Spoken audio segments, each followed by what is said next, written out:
Nous, notre unité, on est celle qui reçoit le plus de projets. Nous, on en reçoit entre 40 et 60 par mois. On en produit 25 par an. 25 par an. Par an.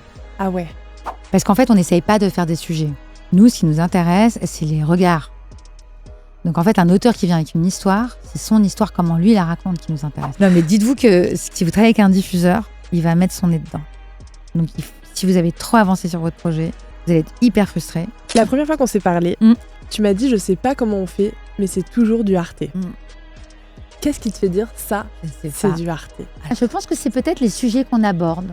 C'est-à-dire que nous, notre envie, c'est de raconter le monde. On est toujours ouvert vers l'extérieur. Donc l'intime, il va toujours tendre vers l'universel. Bien informé. Informer, c'est facile. Bien informé, beaucoup moins. Je suis Clara Pelletier, réalisatrice de documentaires. Et pour vous, j'interroge des experts de l'information, de la création et du documentaire pour vous donner les astuces, les méthodes et les outils à appliquer à vos propres projets. Parce que je pense qu'il est urgent qu'on soit plus nombreux à raconter le réel. Bienvenue dans Bien informé, le podcast des nouveaux créateurs de l'info. Aujourd'hui, j'accueille Lama Seram sur Bien informé. Elle est chargée de programme numérique chez Arte depuis plus de 10 ans, alors vous en doutez, elle a beaucoup de choses à dire sur le documentaire. Ensemble, on va parler des différents formats qu'il existe, des nouvelles écritures et de Arte, un nom qui fait rêver de nombreux documentaristes. On va tenter de comprendre quel est l'ADN de la chaîne et comment on peut travailler avec, en abordant notamment la résidence d'écriture créée par Arte. Alors restez bien jusqu'à la fin, parce que cet épisode mérite d'être écouté de A à Z. Inch'Allah. J'ai plus qu'un mot à vous dire. Belle écoute. Merci. Inch'Allah, j'ai envie de te dire, j'espère que ça va être agréable. J'espère que ça sera intéressant. Oui, Inch'Allah. Non, mais ça va aller. Au pire, je changerai la fin. Oui. Je réenregistre mon intro. Écoutez, j'espère que ça va vous intéresser. Si tu vois à la sortie que l'intro a été réenregistrée, c'est qu'il y a un problème au montage.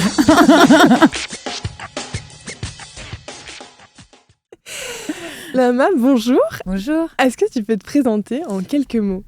Donc, je suis Lama Seram, j'ai 46 ans, je suis d'origine libanaise, je suis en France depuis plus de 25 ans, dans Paris qui est ma ville de cœur, que j'ai même tatoué sur mon bras, et Beyrouth qui est mon autre ville de cœur, et donc je suis chargée de programme, et ça tu l'as dit, à Arte, et je travaille dans les médias et dans le numérique depuis une quinzaine d'années à peu près. Voilà. Comment t'es arrivée chez Arte?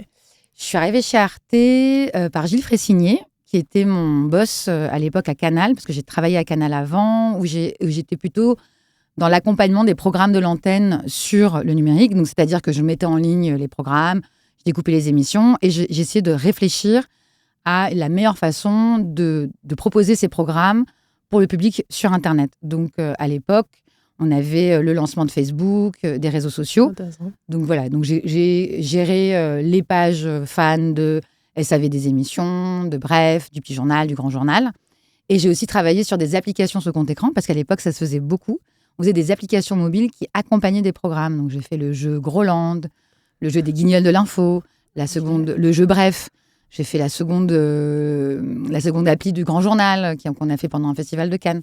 Et donc Gilles était mon boss à l'époque. Il est parti à Arte, et quand il est parti à Arte, moi j'avais les yeux comme ça, et je me disais, attends, mais Arte, ça me fait un peu rêver, parce que j'ai fait des études de lettres, donc j'étais beaucoup plus axée littérature que divertissement, et à Canal, ça a été de très belles années, j'ai vraiment beaucoup aimé travailler là-bas, ça m'a appris beaucoup de choses de travailler dans une grande structure comme Canal, mais je sentais que j'avais envie d'aller vers quelque chose de beaucoup plus proche de mes convictions, et d'être à la fois dans un service public et travailler dans la culture.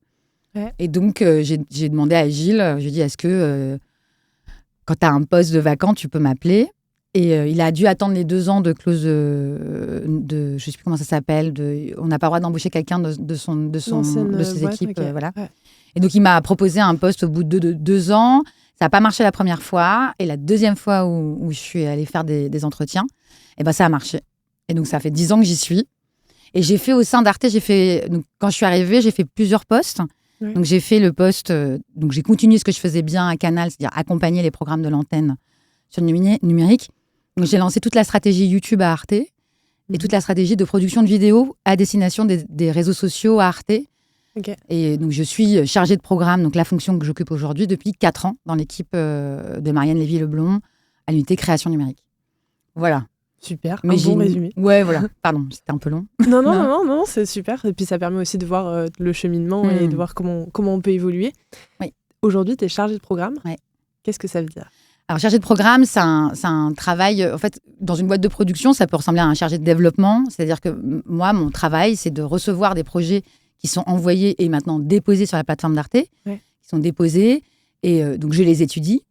On voit si c'est un projet qui peut être intéressant. Et donc, le chargé de programme part du dossier, accompagne la production, donc du dossier jusqu'à sa diffusion. Donc, c'est-à-dire toutes les étapes de fabrication d'un programme, on est là. On est présent, mais en différentes intensités. Parce qu'au moment de la production, on est beaucoup moins présent. Mais ça, si tu veux, je peux rentrer un peu dans les détails pour un peu expliquer les différentes étapes. Parce que c'est vrai que on est très présent pendant le développement. Donc, il y a vraiment une phase où on apprend à travailler ensemble avec une production, avec des auteurs, enfin des auteurices. Et c'est là, par exemple, en développement, sur de la fiction, parce que je fais fiction, documentaire, jeux vidéo et magazine. Au sein de la création numérique, on ne fait pas que du documentaire. Et donc, ce qu'on demande en développement, sur de la fiction et du documentaire, c'est pas la même chose. Un documentaire, par exemple, ça peut être d'aller faire ses repérages, de trouver le chef-op dont il rêve pour pouvoir l'accompagner sur un tournage.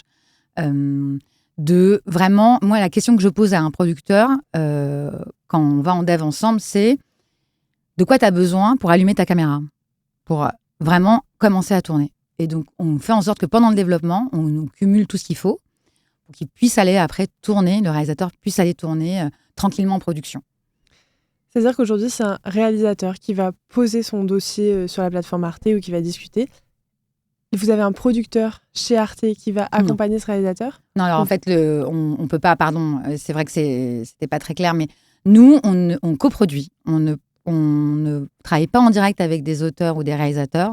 Ouais. On ne travaille qu'avec des producteurs. En fait, on signe des contrats avec des boîtes de production. Ça veut dire que quand on pose son dossier sur la plateforme Arte, on est déjà accompagné par un producteur. Tout à fait. Après, c'est arrivé que des projets nous arrivent sans producteur. C'est très, très rare. À ce moment-là, on peut bien sûr les lire, mais on invite la personne à revenir avec un producteur parce qu'on ne pourra pas signer de contrat avec lui. Nous, on ne peut pas signer un contrat avec un... Enfin, c'est aussi des règles qui sont mises en place. C'est aussi un...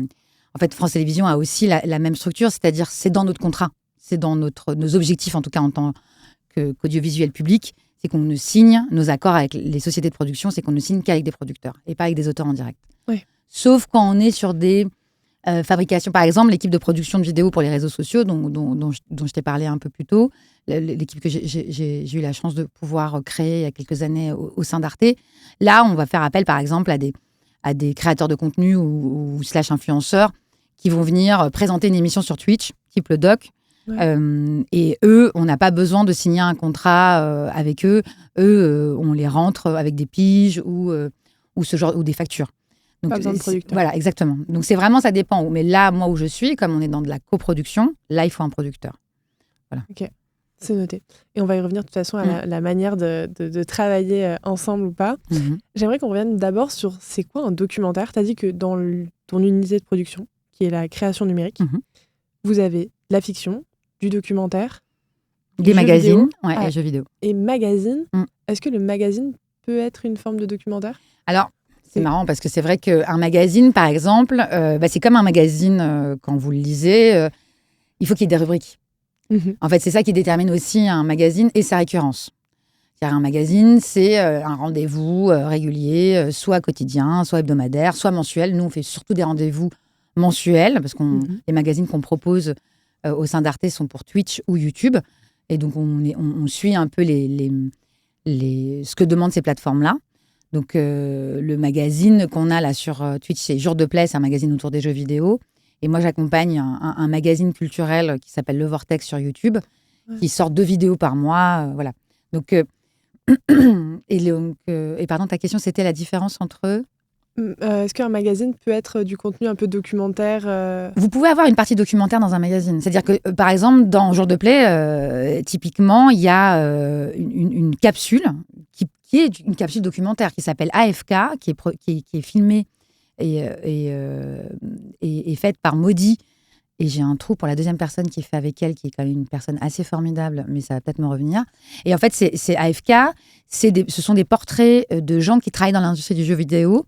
Et vraiment, Maudie va les filmer. Donc, c'est vraiment du documentaire portrait et maintenant, elle le fait en plus en plusieurs parties. Donc, dans une émission, elle va montrer le travail. Dans une deuxième émission, elle va montrer le cercle familial, le cercle des amis. Donc, on suit comme ça le portrait d'une personne de l'industrie. Donc, on peut avoir dans un magazine, évidemment, une capsule documentaire. Oui. Ok. Ça n'empêche pas. Ok. Par contre, on est d'accord que c'est très différent de la fiction, où là, ça va beaucoup plus être imaginé. Ah oui. Et pareil pour le jeu vidéo, où c'est pas le jeu vidéo, oui, c'est totalement différent. Et le jeu vidéo, même au sein d'Arte, on le travaille très différemment. On le travaille, par exemple, nous, on a une équipe de chefferie de projet. Des chefs de projet nous accompagnent sur le jeu vidéo. On est sur l'industrie du jeu vidéo, c'est aussi... et d'ailleurs, ce sont des objets payants. Mais nous, en tant que service public, on demande à ce que le jeu ait une partie gratuite qui soit quand même un petit peu longue. Par exemple, là, j'ai un jeu vidéo sur lequel je travaille en réalité virtuelle. Il y a 7 niveaux. Et ben, les 3 premiers niveaux sont gratuits. Et après, si la personne elle veut continuer le jeu, elle doit payer. Voilà. Parce que c'est l'industrie qui veut ça. C'est pour rentrer dans un fonctionnement de l'industrie, on ne peut pas faire des jeux gratuits. Ou alors, on rentrerait dans des systèmes de freemium où c'est en fait à l'intérieur du jeu que vous payez, par exemple, comme sur Fortnite, vous payez des skins ou des choses comme ça. Donc, on est obligé... Enfin, nous, on a beaucoup réfléchi à cette partie-là en tant que service public, d'être dans des objets payants, mais on a Arte France Développement qui, par exemple, édite des livres ou des DVD. Donc, on a une petite partie comme ça, un peu business au sein d'Arte, dans laquelle il y a le jeu vidéo. Et donc, notre travail, nous, de chargé de programme, on est vraiment sur la partie éditoriale. Donc, on est dans ce qu'on appelle des jeux, des puzzle games un peu narratifs, enfin même assez narratifs. Donc, le puzzle game, on doit résoudre des puzzles, résoudre des énigmes, et on raconte une histoire à l'intérieur. Par exemple, moi, le jeu sur lequel je travaille, ça se passe dans un parc abandonné dans les années 20 sur une île allemande. Ouais. On est face à une histoire de famille où aussi la guerre 14-18 a des résonances dans le jeu. Et on sent que la prochaine guerre va arriver. Donc, on est dans cette espèce d'entre-deux de l'Allemagne. Bon, ça résonne un petit peu là, en ce moment. Mais Et donc, moi, le regard que j'ai eu dessus, j'ai accompagné vraiment l'auteur du jeu sur les dialogues, sur l'authenticité aussi du récit. Un truc assez rigolo qui est arrivé à une réunion là, il y a 2 jours. À un moment, il y a une scène où on rentre dans une scène où il y a du papier toilette. Et puis, je regarde le truc et puis je fais une recherche et je dis, mais il n'y a pas de papier toilette dans les années 20. Ça n'existait pas encore. Donc, on est aussi là pour être un peu des garde-fous, de faire attention. Il y a une fois, il y a un auteur qui m'a dit ça, qui m'a dit un truc assez joli. Il m'a dit, vous nous mettez des lunettes à nous, les auteurs, juste pour leur faire regarder quelque chose. Moi, ouais. C'est un peu ça le travail que je fais, quoi. En tout cas, sur cette partie-là. Ouais, c'est intéressant et je pense que c'est tout l'intérêt d'être aussi suivi par une équipe et par un chargé de programme, d'avoir d'autres yeux pour regarder Exactement. Différemment son sujet. J'aimerais repasser au documentaire, mais juste avant, il y a quelque chose qui m'intrigue. Le jeu vidéo, c'est-à-dire qu'après, il est développé par Arte. Alors, il est développé en studio. Donc, on travaille, là, on signe avec des studios d'animation, de jeux vidéo, pardon. Donc, il est développé par le studio et par la boîte de production. Voilà. Et si demain, on veut jouer à ce jeu que tu es en train de créer, ça se trouve où ? Alors, nos jeux sont disponibles sur quasiment toutes les plateformes de jeux vidéo, comme Steam. Là, le jeu que je fais, il va être disponible sur Oculus, Meta. Donc, on essaie de le mettre sur le Quest 2, Quest 3, je crois. Je ne suis pas assez forte sur les casques VR. C'est sûr qu'il ne sera pas sur Apple Vision Pro, mais il sera sur tout ce qui est VR. Et sinon, c'est sur la plateforme Steam, sur la Switch aussi. On développe pas mal sur la Switch. Okay. On a arrêté de faire du mobile. Certains jeux, on se pose la question de les mettre sur mobile. Pendant un moment, on a sorti des jeux mobiles. Mais c'est un marché qui est tellement pris d'assaut par ces fameux jeux dont je te parlais, les gacha là, où les gens mettent beaucoup d'argent. En fait, ils jouent gratuitement et au bout d'un moment, on leur dit si tu veux plus d'étoiles ou plus de vie, il faut que tu mettes de l'argent. Et en fait, ce marché est très, très pris par ce type de jeu. Donc, on en a fait quelques-uns. On a arrêté d'y aller. Il y a peut-être, là, on a un jeu qu'on va déployer, qu'on a sorti il n'y a pas longtemps, qui est Wednesday. Alors, je vais dire un truc qui va peut-être un peu choquer, mais ne soyez pas choqués parce qu'il y a le mot jeu dedans. En fait, c'est un jeu vidéo sur l'inceste. C'est Pierre Grabini qui est venu avec ce projet-là, avec une histoire qui lui est arrivée. Et en fait, c'est le studio qui travaille dessus, c'est Pixel Hunt. dont on a Florent Morin, qui est à la tête de Pixel Hunt, et quelqu'un de vraiment de confiance, qui a à cœur de travailler sur des récits du réel dans le jeu vidéo. Donc, c'est une partie documentaire. Hein. Pour moi, Wednesdays, c'est un jeu documentaire. Et on aime, d'ailleurs, dans des présentations que je peux faire dans des festivals ou dans des écoles, je mets souvent en slide des jeux vidéo pour leur dire, on vient à ta question sur le documentaire dans toutes ses formes, mais le documentaire, ça peut aussi être un jeu vidéo. On peut aussi raconter des vraies histoires dans un jeu vidéo, un vrai récit. Tu me fais une transition parfaite. C'est quoi un documentaire ? Alors, un documentaire, c'est marrant parce que ça fait quelques jours là que je suis en plein dedans à me questionner dessus parce que c'est vraiment un sujet que moi aussi je trouve passionnant. C'est-à-dire, moi, j'essaie souvent de me dire qu'est-ce qui le différencie d'un reportage, et parce que c'est les deux programmes audiovisuels qui se rapprochent le plus quand même, reportage et documentaire. Enfin, je sais pas ce que tu en penses, mais pour moi c'est ça. On peut pas s'arrêter juste à un point de vue d'auteur. Je pense que parce que c'est ça qui détermine aussi le documentaire, c'est un point de vue d'auteur, mais c'est aussi un sujet qui se déploie. Alors qu'un reportage, ça va être un sujet d'actualité qui est très précis, qu'on va aller regarder dans un temps très court. Un documentaire, c'est du temps long. C'est du temps qu'on arrive à aller filmer des gens pendant quelques temps. Ça peut même être 24 heures, mais c'est aussi le temps long de la préparation, de la réflexion, de la production. C'est aussi tout le temps de production du documentaire, d'écriture, qui est beaucoup plus long qu'un reportage. Par exemple, il y a quelque chose que je regarde aussi énormément dans les devis de documentaires, c'est le nombre de jours de montage. Parce qu'il y a beaucoup de choses qui s'écrivent au moment du montage. Parce que tu prends ta caméra, tu vas filmer du réel. Et cette phrase est quand même assez forte, mais on l'a dit souvent, mais c'est le réel surprend toujours. On a beau connaître l'endroit, connaître les gens qu'on va voir, ça peut être vous, le jour où vous filmez la personne, ça peut être la personne qui est là, ça peut être le temps qu'il fait, ça peut être le train qui a du retard. Il va pas se passer ce que vous attendiez. Ouais. Donc ça surprend. Et donc, au moment du montage, il y a peut-être une histoire qui va se déployer que vous n'aviez pas vue en préparation, que vous n'aviez pas vue en écrivant, et qui se déploie parce que la caméra, au moment où elle était on, et ça, c'est sorti. Donc, il faut aussi faire confiance à des moments, à des récits qui peuvent émerger pendant le montage. Ouais. Donc, c'est ça aussi le documentaire. Alors qu'un reportage, il faut que ça soit sur l'actu, il faut que ça sorte maintenant, il faut que ça existe, quoi.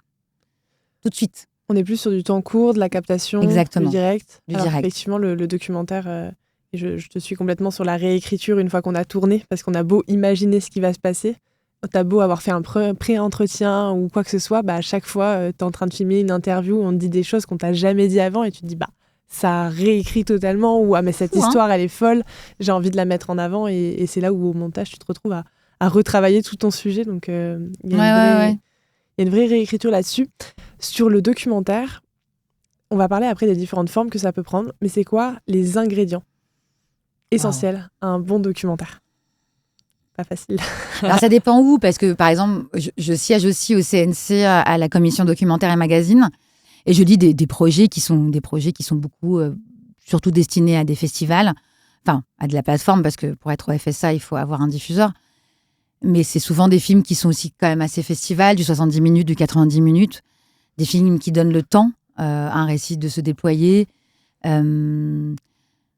Là, j'ai envie de dire, parfois, mon cœur, il va vers un récit hyper intime, mais qui soit pas un film de famille, parce que c'est là mais un intime qui arrive vraiment à toucher à l'universel. Moi, c'est ça que je trouve fascinant. Enfin, il y a des gens comme ça, je sais pas.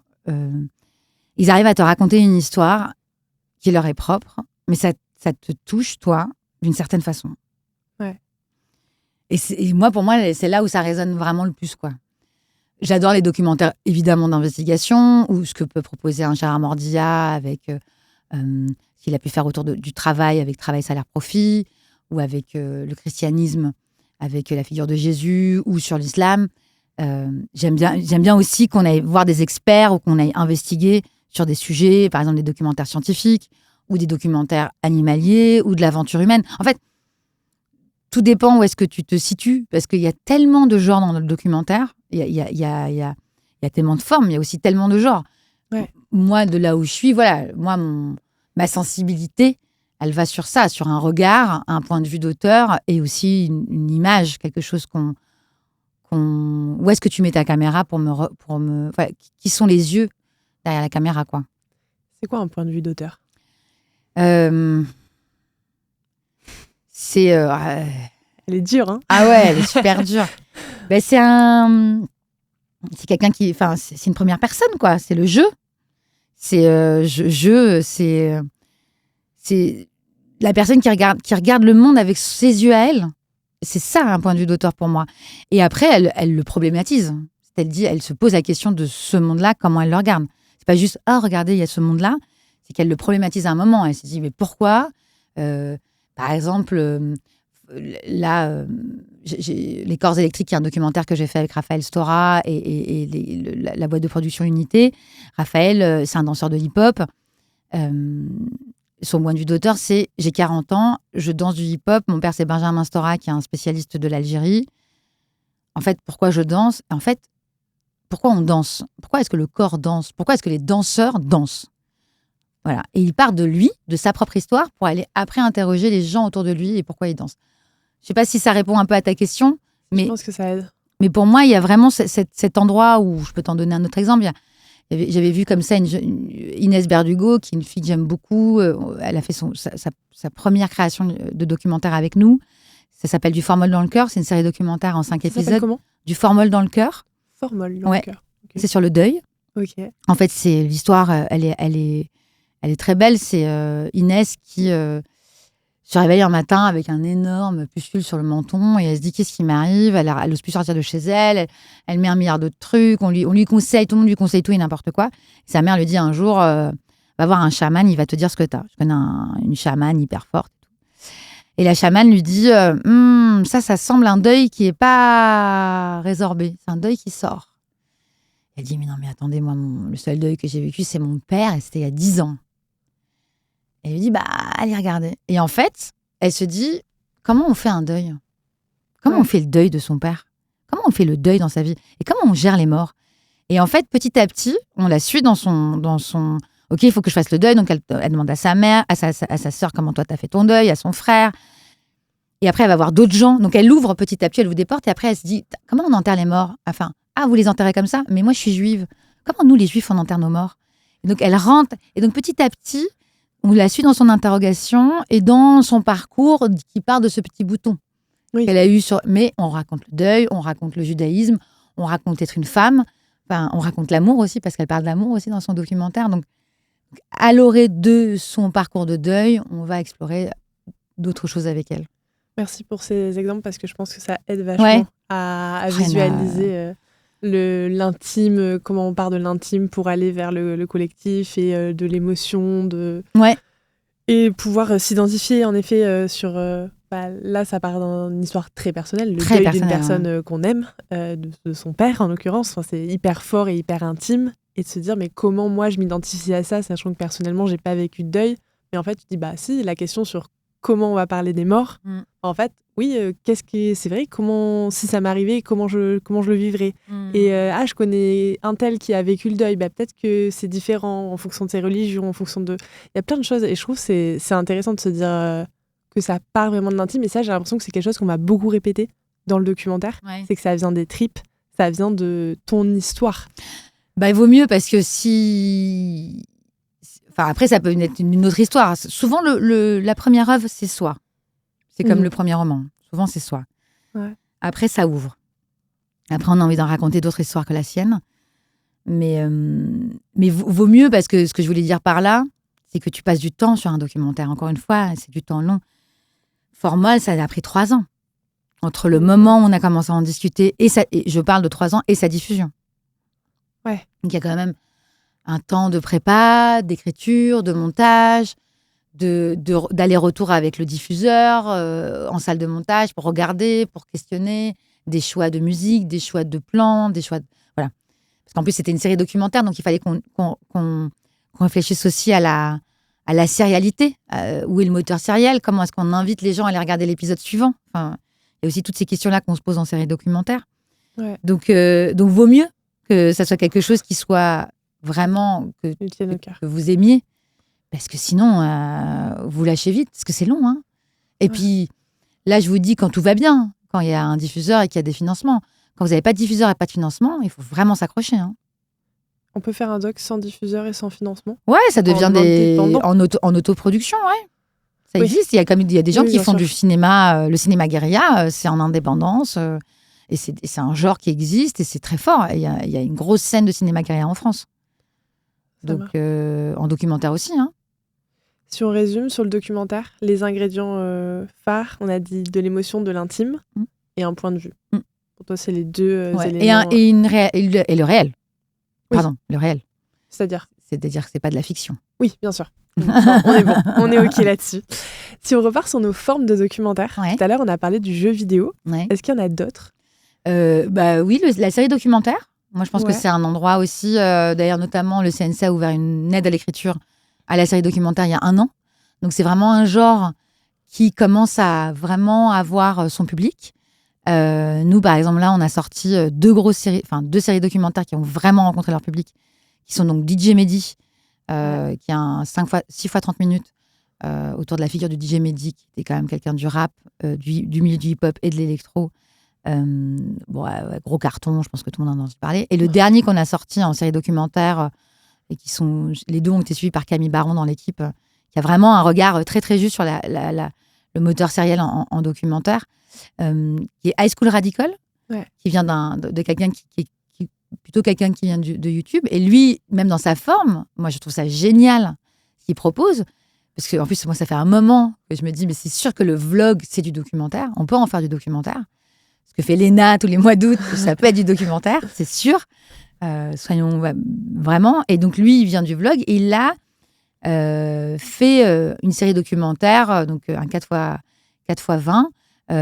Donc, en fait, c'est l'histoire. Il y a 10 ans, il est parti. Il a fait une année d'échange aux États-Unis. Il s'est rendu compte en rentrant en France, et ça s'est super bien passé. Il avait tout filmé. En rentrant en France, première élection de Trump, il voit sur ses pages de réseaux sociaux que tous les gens qu'il aimait aiment Trump, et il se pose des questions sur est-ce qu'on peut être ami avec des gens qui ne pensent pas la même chose que toi.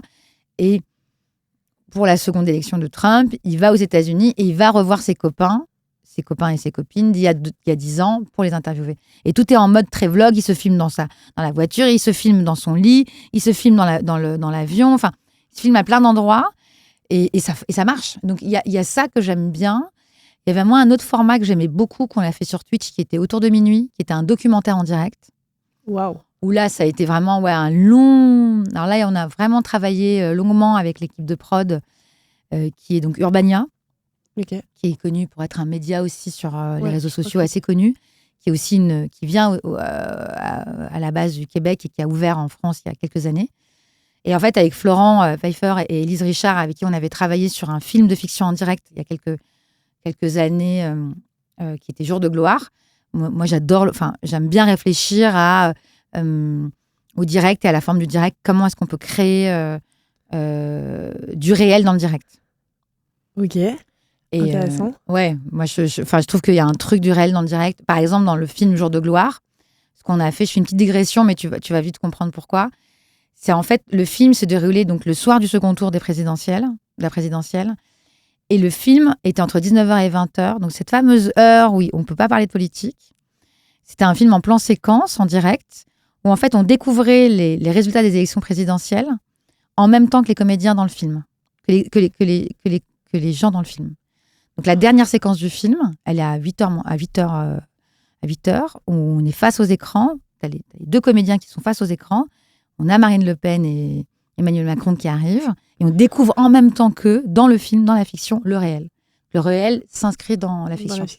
Et ça, c'est un truc aussi que j'aime bien travailler, c'est comment est-ce que le réel s'inscrit dans la fiction. Et donc, dans cette idée qu'on avait fait avec Jour de gloire, on s'était dit avec Florent et Élise, tiens, comment est-ce qu'on peut faire un full documentaire de 2-3 heures sur Twitch.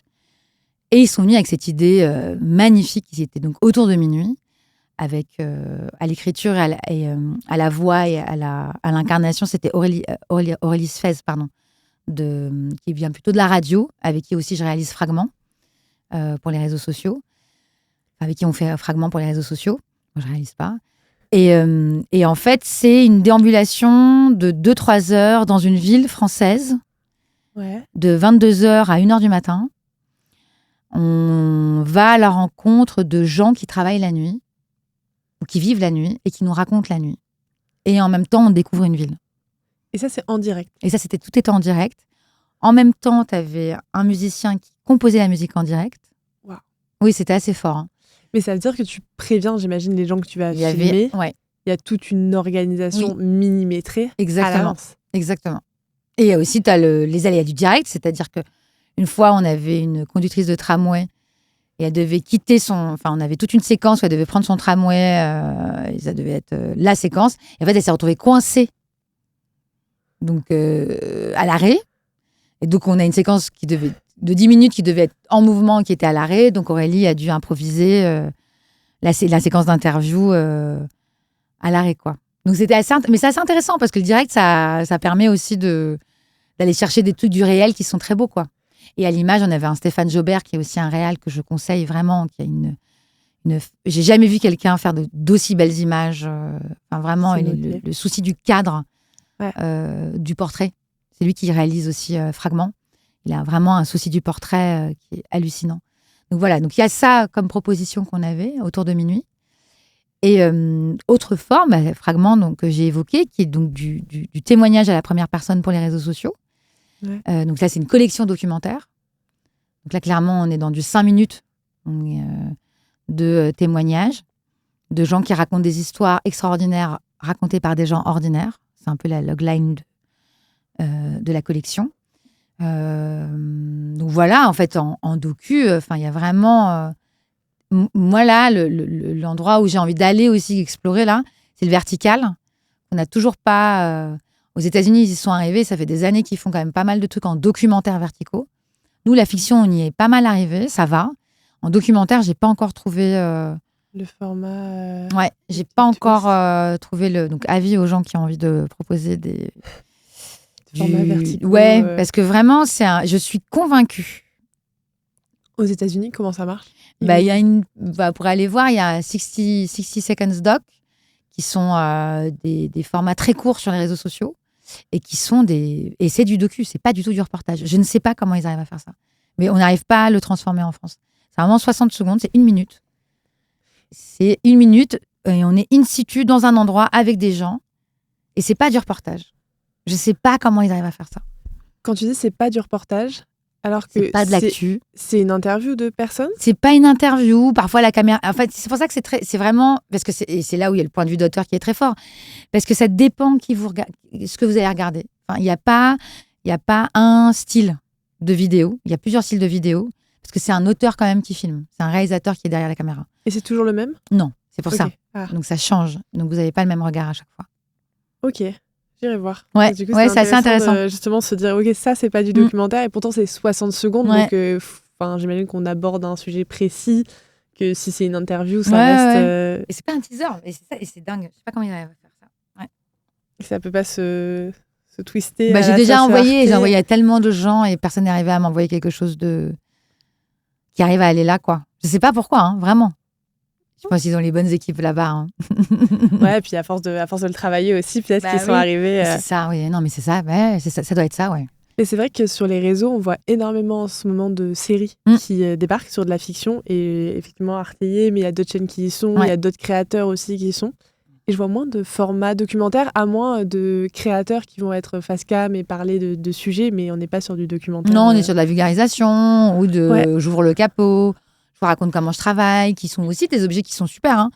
De partager les méthodes de travail. C'est assez cool, ouais. Mais c'est vrai que, docu, très, très... Je vais voir. T'as dit 60 secondes.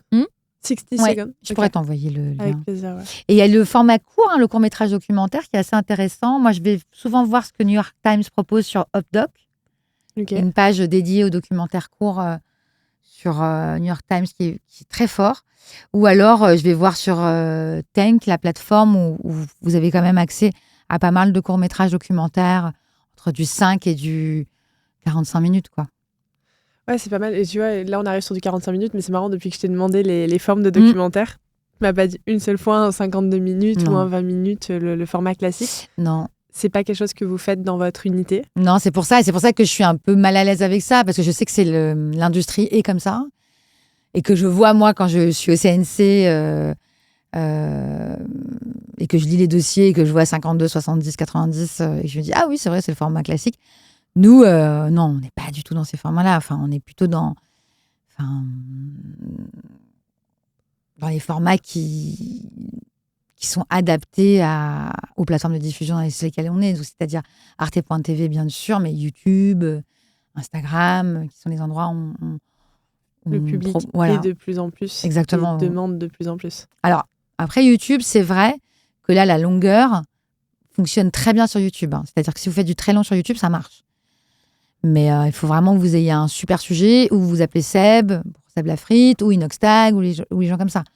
On n'a pas tous la capacité à faire des millions de vues en docu sur YouTube, quoi. Et certains créateurs y arrivent très bien parce qu'ils ont une communauté qui travaille depuis des années. Il y en a d'autres qui se lancent et qui arrivent, je pense à des journalistes qui aujourd'hui se lancent sur la plateforme, Justine Rex, Charlotte Voltier. Ah, c'est génial. Qui arrivent à faire plus ou moins du temps long et à avoir rapidement finalement une communauté parce qu'ils ont aussi des médias derrière pour qu'ils ont travaillé, qui les encouragent dans ces voies-là et parce qu'ils font du très bon travail tout simplement et ça marche. Et ça, c'est chouette à voir, mais c'est sûr que c'est pas donné à tout le monde non plus. Non, mais c'est hyper inspirant parce que je vois là la stagiaire qui était dans notre équipe là, précédemment, elle veut se lancer là-dedans, elle veut faire ce que fait Charlotte. Ouais. Donc moi, je trouve ça vraiment chouette. Moi, je regarde aussi Benoît Lecor. Qui fait des portraits de gens intimes pour le coup.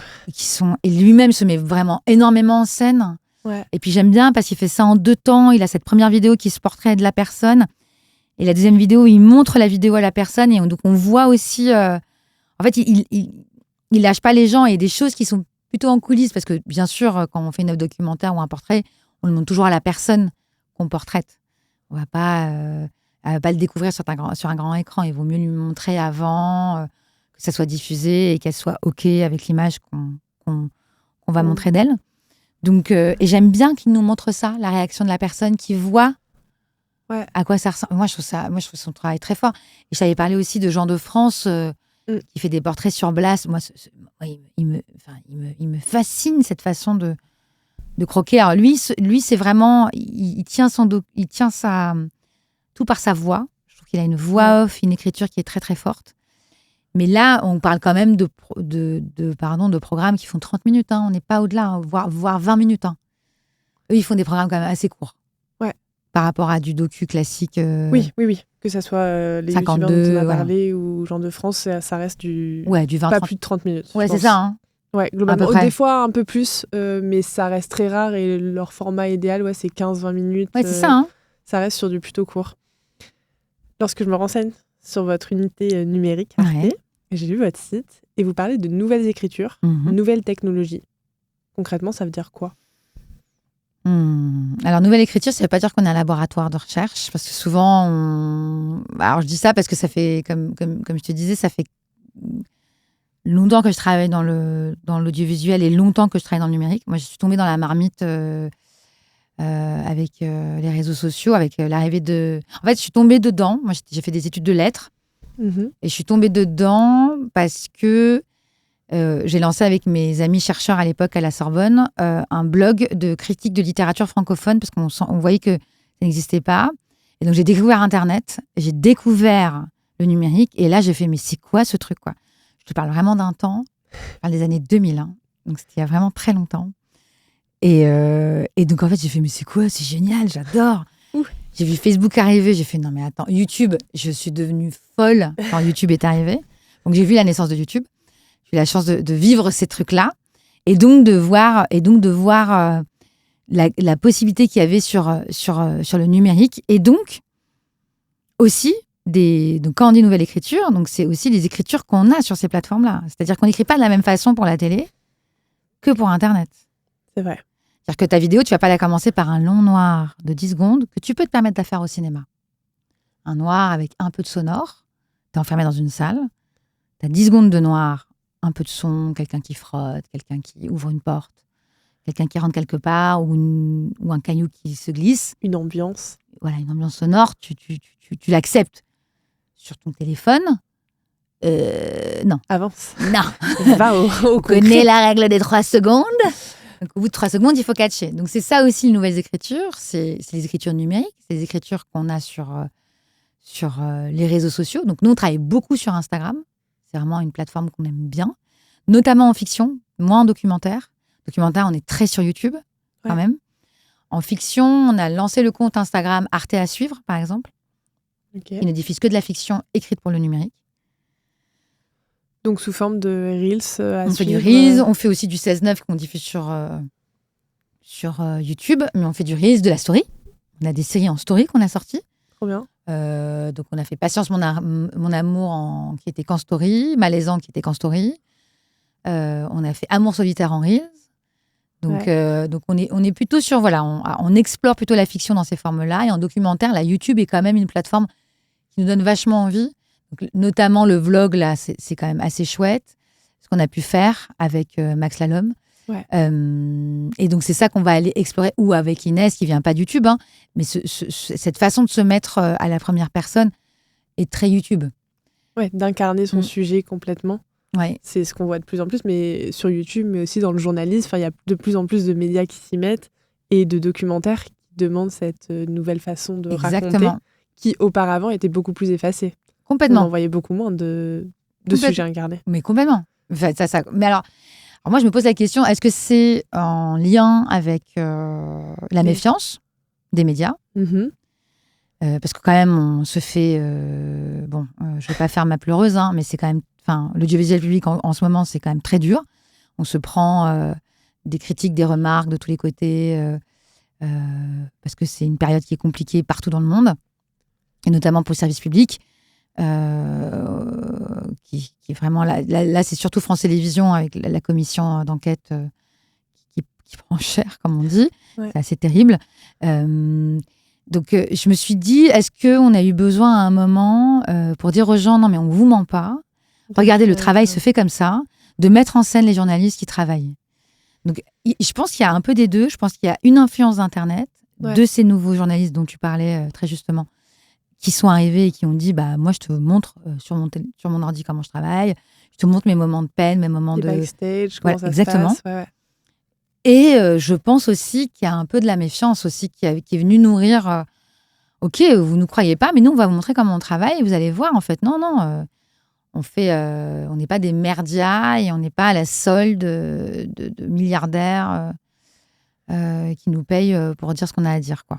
Ouais, mais je pense que l'histoire de confiance, elle est très juste. Et d'ailleurs, c'est ce que je vois dans les commentaires des vidéos de Justine Rex, Benoît Lecor. Souvent, les gens commentent ça. Ah, ça fait plaisir de voir de vrais journalistes en qui on a confiance, de l'humain, parce qu'on a eu tendance à, avant, sortir complètement l'humain dans l'information, dans le journalisme, dans même les documentaires. Il y avait vraiment une notion de neutralité bien qui sûr. a été remise en question et qui aujourd'hui est Mais par exemple, un Hugo Décrypte ne pourrait pas faire ça. Non. Hugo Décrypte, sa ligne de conduite, et il la garde, et c'est très bien qu'il la maintienne, il fait pas du documentaire, il fait de l'actualité. Ouais. Et c'est pour ça qu'il dit actualité du jour, il met pas... Et même ses longs formats, il appelle ça long format, mais il dit pas long format documentaire. C'est vrai. Parce qu'il ne se met pas, il ne donne jamais son opinion, Hugo. Et un documentaire, forcément, il y a une opinion. Forcément, il y a quelque chose. Et alors ça s'appelle comment, ce qu'il fait Hugo Décrypte ? Pour moi, c'est de l'actu, c'est du reportage, c'est de l'actu. C'est vraiment, pour ça, moi, je dis actualité du jour. Moi, je sais que je regarde tous les jours, j'avoue, je regarde Hugo Décrypte tous les jours, je l'avoue, je lis la presse. C'est génial. Mais le matin, pendant ma séance de sport, je me mets Hugo Décrypte de la veille et je trouve que c'est super. Et puis ça me permet aussi de savoir, je vais dire un truc ce que les jeunes entendent comme info, parce que je me dis que c'est hyper important de savoir qu'est-ce que les jeunes entendent comme information, comment ils reçoivent, même si je pense que son public est beaucoup plus âgé que ce qu'on imagine. Je pense que le public d'Hugo est plus âgé. Je pense qu'aujourd'hui, il a conquis tout le monde. Voilà, je pense sincèrement. Et donc voilà, donc j'aime bien. Et donc lui, pour la peine, c'est très clair. Et si tu vas regarder ses commentaires, il n'aura pas le même type de commentaires qu'un Benoît ou une Charlotte. Non, du vrai journalisme. Ils vont dire ta neutralité, ton regard, c'est très bien comme ça. Enfin, c'est ça aussi qui fait parler d'autres journalistes dans sa vidéo.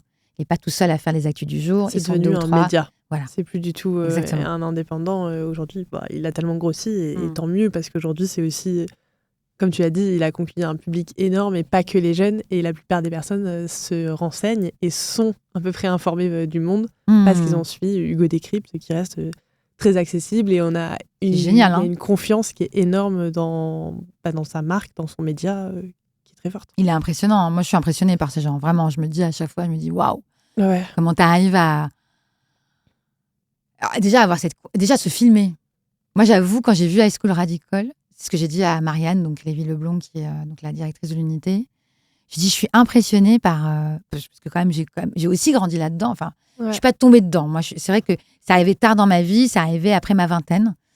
Donc là, c'est peut-être des gens qui avaient 16 ans ou 14 ans ou même plus jeunes quand les réseaux sociaux arrivaient, voire beaucoup plus jeunes. Mais ces gens qui ont tout de suite filmé leur vie. Ouais. Tout de suite ont mis une caméra et se sont filmés. Je suis impressionnée, quoi. Mais ce sens de se dire, parce que moi je trouve ça hyper généreux, en fait. Il y a des gens qui vont trouver ça égoïste ou narcissique. Il y a peut-être une forme de narcissisme, peut-être. Mais je trouve ça méga généreux parce qu'ils font ça pour les gens. Ah, je sais pas si on fait ça pour les gens à ce moment-là. Il y a des personnes effectivement qui le font pour les gens. Et je pense qu'il y a des personnes qui le font aussi pour elles. Il y a du narcissisme. Il y a même l'histoire de romantiser sa vie aussi. Bien sûr. De la raconter. Oui. Ça te permet de mieux l'apprécier, mieux la vivre. Et c'est des questions... Évidemment. Mais je trouve quand même... moi, je romantise ma vie, mais dans ma tête, quoi. Ouais. Je la romantise pas en face des gens, quoi. Ouais. C'est sûr que c'est fort. Et c'est un courage aussi de se montrer qui est énorme. Quand on voit Max Lelhomme, ce qui fonctionne super bien dans cette série, c'est de voir les images d'avant. En fait, il y a un côté émotion où tu te dis, il a grandi. On voit aussi son recul par rapport à ce qu'il vivait et petit haut là de 16 ans là avec ses boutons. Et tout le côté intime où on arrive dedans et en fait, il va questionner des problématiques bien plus grandes, mais finalement, on suit son histoire à lui et c'est ça qui est super fort. Mais t'as raison, il y a une forme aussi de romantisation. Ouais, t'as raison. C'est là où ça questionne aussi le réel. Parce que quand on se filme, est-ce que c'est vraiment de l'instantané, du réel, du pur ? Ou est-ce qu'on est sur une forme déjà de mise en scène et quelque part... Mais ne sommes-nous pas dans une matrice ? Non, mais je veux dire, à partir du moment où tu mets une caméra quelque part, évidemment que la personne ne va pas agir. C'est pour ça que le temps de préparation, il est hyper important en documentaire et qu'il faut que tu prennes du temps avec tes sujets, je pense. Depardon le raconte très bien. Moi, j'adore ce que fait Raymond Depardon en documentaire. Raymond Depardon, c'est un génie. C'est un vieux monsieur aujourd'hui. Et il a d'ailleurs ouvert un lieu d'exposition à Paris qui est merveilleux, qui s'appelle Le Bal à Place de Clichy, qui est dédié à la photo documentaire. Raymond Depardon, il a sa façon de travailler, c'est vraiment, il pose des caméras, il filme des gens et la caméra s'efface. Je ne sais pas comment il arrive à faire ça. C'est fort. C'est d'une puissance, ces films. Ou alors, j'écorche toujours son nom, mais là, son dernier documentaire n'est pas comme ça. Sébastien Lipitsch, qui a fait Petite fille ou adolescente. Pardon, je lance des noms comme ça. Non, mais c'est chouette parce que je pense que ça permet d'aller voir aussi. C'est toujours bon. Et ce gars, il a suivi comme ça. Il est passionnant. Il a fait aussi Casa Susana l'année dernière, qui est un très beau film documentaire, il y a 2 ans. Mais adolescente, il a suivi 2 jeunes filles pendant 5 ans. Je crois que je l'ai vu. Je ne l'ai pas vu, mais j'ai vu la couverture. Et ces 2 filles allongées dans de l'herbe, comme ça. Et en fait, c'est 2 filles qui ont des trajectoires qui vont se séparer. Et c'est vraiment d'une force, d'une puissance, parce qu'il a pris le temps de les suivre sur 5 ans. C'est un peu comme les cahiers d'Esther de Riyad Satouf, quoi. C'est qu'on suit Esther chaque année de sa vie, et on se dit, oh là là, attends, mais moi, je connais une fille qui a grandi avec les cahiers d'Esther. Et elle a 12 ans, elle a eu 12 ans, 13 ans, 14 ans, et elle a grandi avec elle. Il y a un autre gars aussi, là, qui me vient... moi, j'aime un documentaire qu'on avait... Non, c'était une femme qui avait réalisé ce documentaire qui est incroyable. On a suivi des enfants de bonne famille sur 5 ans de leur vie. Et c'est aussi hyper intéressant. Voilà. Donc, en fait, c'est aussi qu'à un moment... J'entends la caméra quand elle s'allume, on se met aussi un peu en scène. Mais c'est aussi toute la capacité, tu vois, de préparer la personne en face de toi, de lui parler, de la mettre en confiance, pour que ça n'existe plus. Oui, ça devienne finalement Et que moi, ce qui m'intéresse, lieu. c'est là. C'est la personne en face de moi qui me parle et à qui je réponds, quoi, qui me filme. Ouais. Non, c'est ça qui est tout un travail. Et je pense que le temps long vient prendre tout son sens aussi, parce que quand on commence à avoir l'habitude, quand on suit sur du temps long, tu peux pas forcément mentir à tous les moments de ta vie. Il y a forcément une évolution, et même si c'est mis en scène, il y a quelque chose de vrai qui ressort sur l'évolution complète, je trouve, sur le temps long. Bien sûr. Si on repart sur Arte, notre petit sujet. En vrai, c'est trop chouette. Hein. Non, c'est trop bien. Il y a plein de références, et c'est référence sur référence. On sent la passion, et je me dis, je connais rien au monde du documentaire. C'est normal, c'est mon travail. Ça fait des années, et tu te dis, ah ouais, mais c'est trop bien. Ans. C'est trop bien, parce que je pense que je vais faire des après-midi à regarder des documentaires. En fait, il faut regarder. En fait, et c'est marrant, et tu dis il faut regarder. Ouais. J'ai lu une interview de Max Lelhomme qui disait que justement, lui, il regardait pas forcément ce qui se faisait sur YouTube, ce qui se faisait en documentaire. Mais moi, je suis pas à son endroit. Oui, forcément. Et pour le coup, lui, il disait, mais moi, je m'inspire de tout ce que je ne vois pas, parce que je ne veux pas faire pareil. Et donc, il y avait de la musique, il y avait des livres, évidemment. Enfin, il y a toute l'inspiration ailleurs. Alors ça, je suis d'accord. Je pense qu'il a complètement raison. Je pense les nourritures, on se nourrit dans la créativité de différents types d'œuvres. Et par exemple, moi, il y a un endroit qui me nourrit énormément depuis toujours, c'est le théâtre. Le théâtre dans ma vie est essentiel, c'est mon oxygène, c'est du spectacle vivant. Hein, et je suis dans l'audiovisuel depuis 15 ans, donc rien à voir. Mais pour moi, le théâtre, et c'est peut-être pour ça que j'aime bien le direct, le théâtre me nourrit énormément. Mais dans mon travail, mais pas de manière... C'est un coup à 3 bandes, hein, c'est-à-dire qu'il vient de me nourrir. Je vais voir un choix de mise en scène, par exemple, ou un choix de regard, ou un choix d'angle. Et je vais me dire, tiens, c'est intéressant ça. Une façon de l'interpréter, une façon de le dire. Et tu te dis, exactement. Mais c'est pas de la vidéo, quoi. Non, bien sûr. Voilà. Non, je pense mais c'est pas bête ce qu'il dit. Oui, le livre aussi, les livres nourrissent beaucoup, évidemment. Mais finalement, tout ce qu'on voit, hein, l'idée, c'est d'être une éponge et de prendre chaque petit endroit. Là, il y a une lumière, là, il y a une couleur, là, il y a un sujet qui m'intéresse, là, il y a une personne, et là, il y a une manière de penser, et essayer de ensuite créer ton propre documentaire ou ton propre contenu. Complètement. Juste après, il y a 24 heures dans une journée quand même. Hein. Ouais. On dort. La première fois qu'on s'est parlé, tu m'as dit, je sais pas comment on fait, mais c'est toujours du Arte. Qu'est-ce qui te fait dire ça, c'est du Arte? Alors, ah ouais, non mais c'est une très bonne question. Qu'est-ce qui me fait dire c'est du Arte? C'est marrant parce que c'est vraiment un endroit qui m'interroge à mort. Je ne sais pas. Vraiment, je ne sais pas comment te dire. Je sais pas, par exemple, je vais dire un truc, mais quand je vois un docu France Télé, c'est un docu France Télé. Quand je vois un docu, non mais tu vois, ça va pas nous aider, ça là. Non, je sais, mais je sais pas comment t'expliquer ça. Je sais pas, il y a un truc dans l'image, il y a un truc dans l'angle. Alors déjà, il y a la virgule de début où on sait que c'est du Arte, évidemment, ça aide. Mais ça aide, je sais pas. Je pense que c'est peut-être les sujets qu'on aborde. C'est-à-dire que nous, notre envie, c'est de raconter le monde. Clairement. Raconter le monde, donc il y a une idée de récit, il y a une idée de monde, c'est-à-dire qu'on s'ouvre au monde. Donc on est toujours ouvert vers l'extérieur. Donc l'intime, il va toujours tendre vers l'universel. On ne va jamais être dans un récit intime qui, à un moment, fait du surplace. On va toujours aller ouvrir au maximum. On est vraiment... C'est Guillemette Trognon, qui est la responsable des chaînes sociales chez nous, qui m'avait dit ça aussi une fois, qui m'avait dit non mais en fait toi Léama, ton travail c'est t'ouvres la fenêtre aux auteurs. C'est-à-dire qu'à un moment ils sont sur leur sujet comme ça, tu vois, c'est les lunettes pour certains, et elle m'avait dit ils sont en train d'écrire, ils sont dans leur sujet, et ben toi tu viens, tu fais allez, t'as vu là-bas? Est-ce que t'as vu là ce qui se passe là? Est-ce que tu regardes là ces gens comment ils vivent? Est-ce que t'as pas envie d'aller voir là-bas aussi? Donc en fait c'est cette capacité qu'on a à un moment d'ouvrir les sujets, d'emmener les auteurs, d'emmener les producteurs. Je ne sais pas si c'est plus clair, mais dans quelque chose qui prend une autre dimension où vraiment on arrive à aller vers l'universel. On n'est pas sur des sujets franco-français, par exemple. On est vraiment sur des sujets européens. De toute façon, notre ADN est européenne. Donc, c'est-à-dire qu'on n'ira jamais traiter d'un sujet, sauf si, par exemple, le portrait, par exemple, on a fait des portraits de État limite, qui est ce super documentaire, magnifique documentaire Arte, incroyable que je conseille. Et ta limite? Et ta limite. Ok. Qui est le portrait d'un psychiatre dans un hôpital public à Paris. Et le titre, en plus, ce titre est dingue, parce que tu te dis, et ta limite, tu t'attends un truc de guerre. Pas du tout.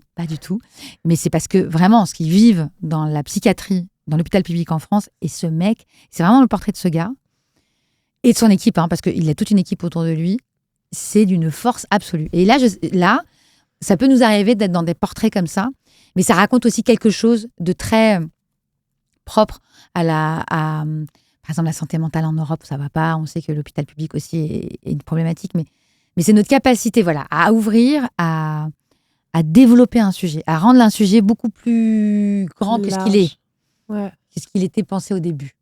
Ça, c'est Arte. J'ai l'impression. En tout cas, moi, de là où je suis, c'est là où tu le portes. Je sais pas toi ce que tu en penses, mais moi, après, je suis trop dedans. C'est compliqué pour moi aussi de te dire ça. Ouais, non, mais c'est pas facile. Mais je pense, pour moi, il y a une notion, comme tu dis, quand même, qui se retrouve de large et surtout de dire quelque chose, d'expliquer quelque chose, de questionner quelque chose. Oui, t'as raison.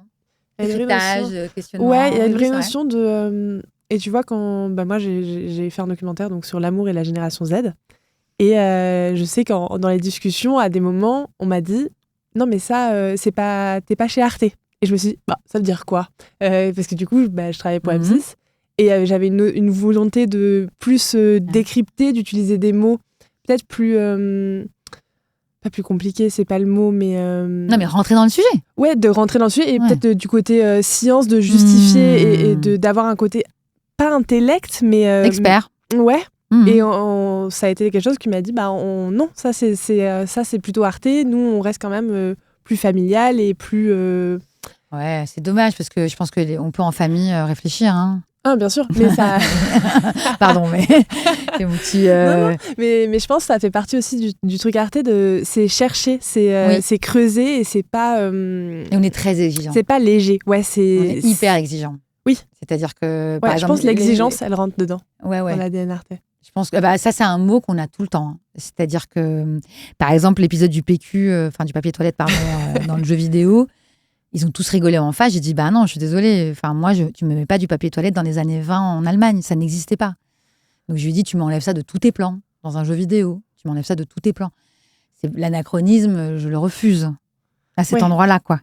Parce que ça va sortir l'histoire, on va questionner tout le reste. C'est la justesse du sujet qui est pas parce que ça va questionner tout le reste. Donc c'est vrai que moi, j'ai un gros travail de vérif que je fais.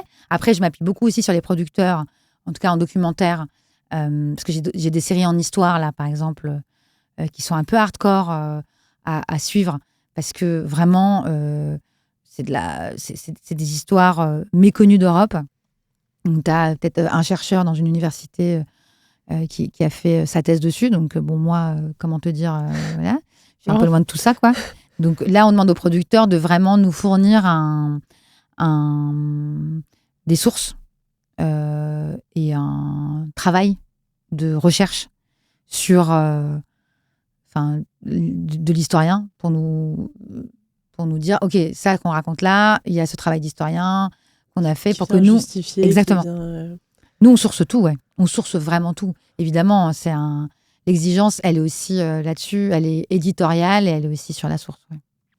Toujours dans votre ligne éditoriale, vous dites « Les thématiques sont ouvertes, ancrées dans les préoccupations du public, la modernité et la culture populaire. » C'est quoi les préoccupations du public aujourd'hui ? Là, la santé mentale, ça a été quelque chose qui est pas mal revenu quand même dernièrement, j'ai l'impression. Le travail, c'est un sujet qui revient aussi pas mal. Nous, on a reçu pas mal de choses aussi sur la famille dernièrement. Oui. C'est ça, si c'est ça moi, là, dernièrement, ce que je ressens en tout cas, c'est marrant parce que ça tu vois, on parlait de livres. La sortie littéraire, là, en septembre, tout le monde, pas tout le monde, les gens qui s'intéressent à ce sujet-là, pas tout le monde, arrêtons d'être snob, les gens qui s'intéressent à ce sujet avaient constaté que tous les livres beaucoup de livres de la rentrée littéraire parlaient de famille. Carrère parle de sa mère, il y a eu quand même beaucoup de récits familiaux. Et en fait, c'est un truc qu'on a aussi ressenti dans les dossiers qu'on a reçus. Beaucoup de choses sur familial, beaucoup de trucs sur les grands-parents, les parents, mes origines, d'où je viens, qui je suis. Donc, je me suis dit, tiens, il y a un truc qui se passe. Et c'était avant la résidence. Donc, après, si tu veux, on parlera de la résidence, mais c'était avant qu'on réfléchisse à la résidence, au thème de la résidence. Mais, donc là, j'ai l'impression qu'il y a de ça. La santé mentale, ça a été beaucoup l'année dernière, il y a 2 ans. On a eu beaucoup aussi la maternité, il y a 2 ans.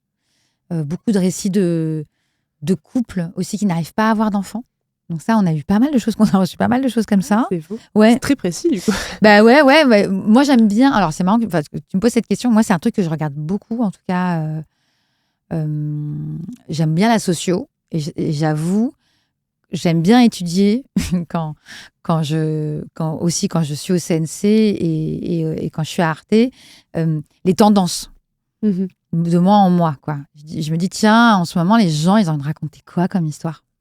C'est pour ça que quand tu me poses la question, moi, c'est ça que je te réponds par rapport à moi, ce que je peux recevoir et lire. Mais pas Arte en général, hein, mais là où je suis, moi, en tout cas. Non, c'est intéressant. Et est-ce qu'il y a, du coup, dans ce que tu reçois, est-ce qu'il y a des sujets que tu vois trop souvent? Est-ce qu'il y a des sujets que tu te dis, bah mince, personne m'envoie des sujets là-dessus, et moi, j'aimerais bien y aller, où je trouve qu'il y a quelque chose à raconter là-dessus? Oh là là.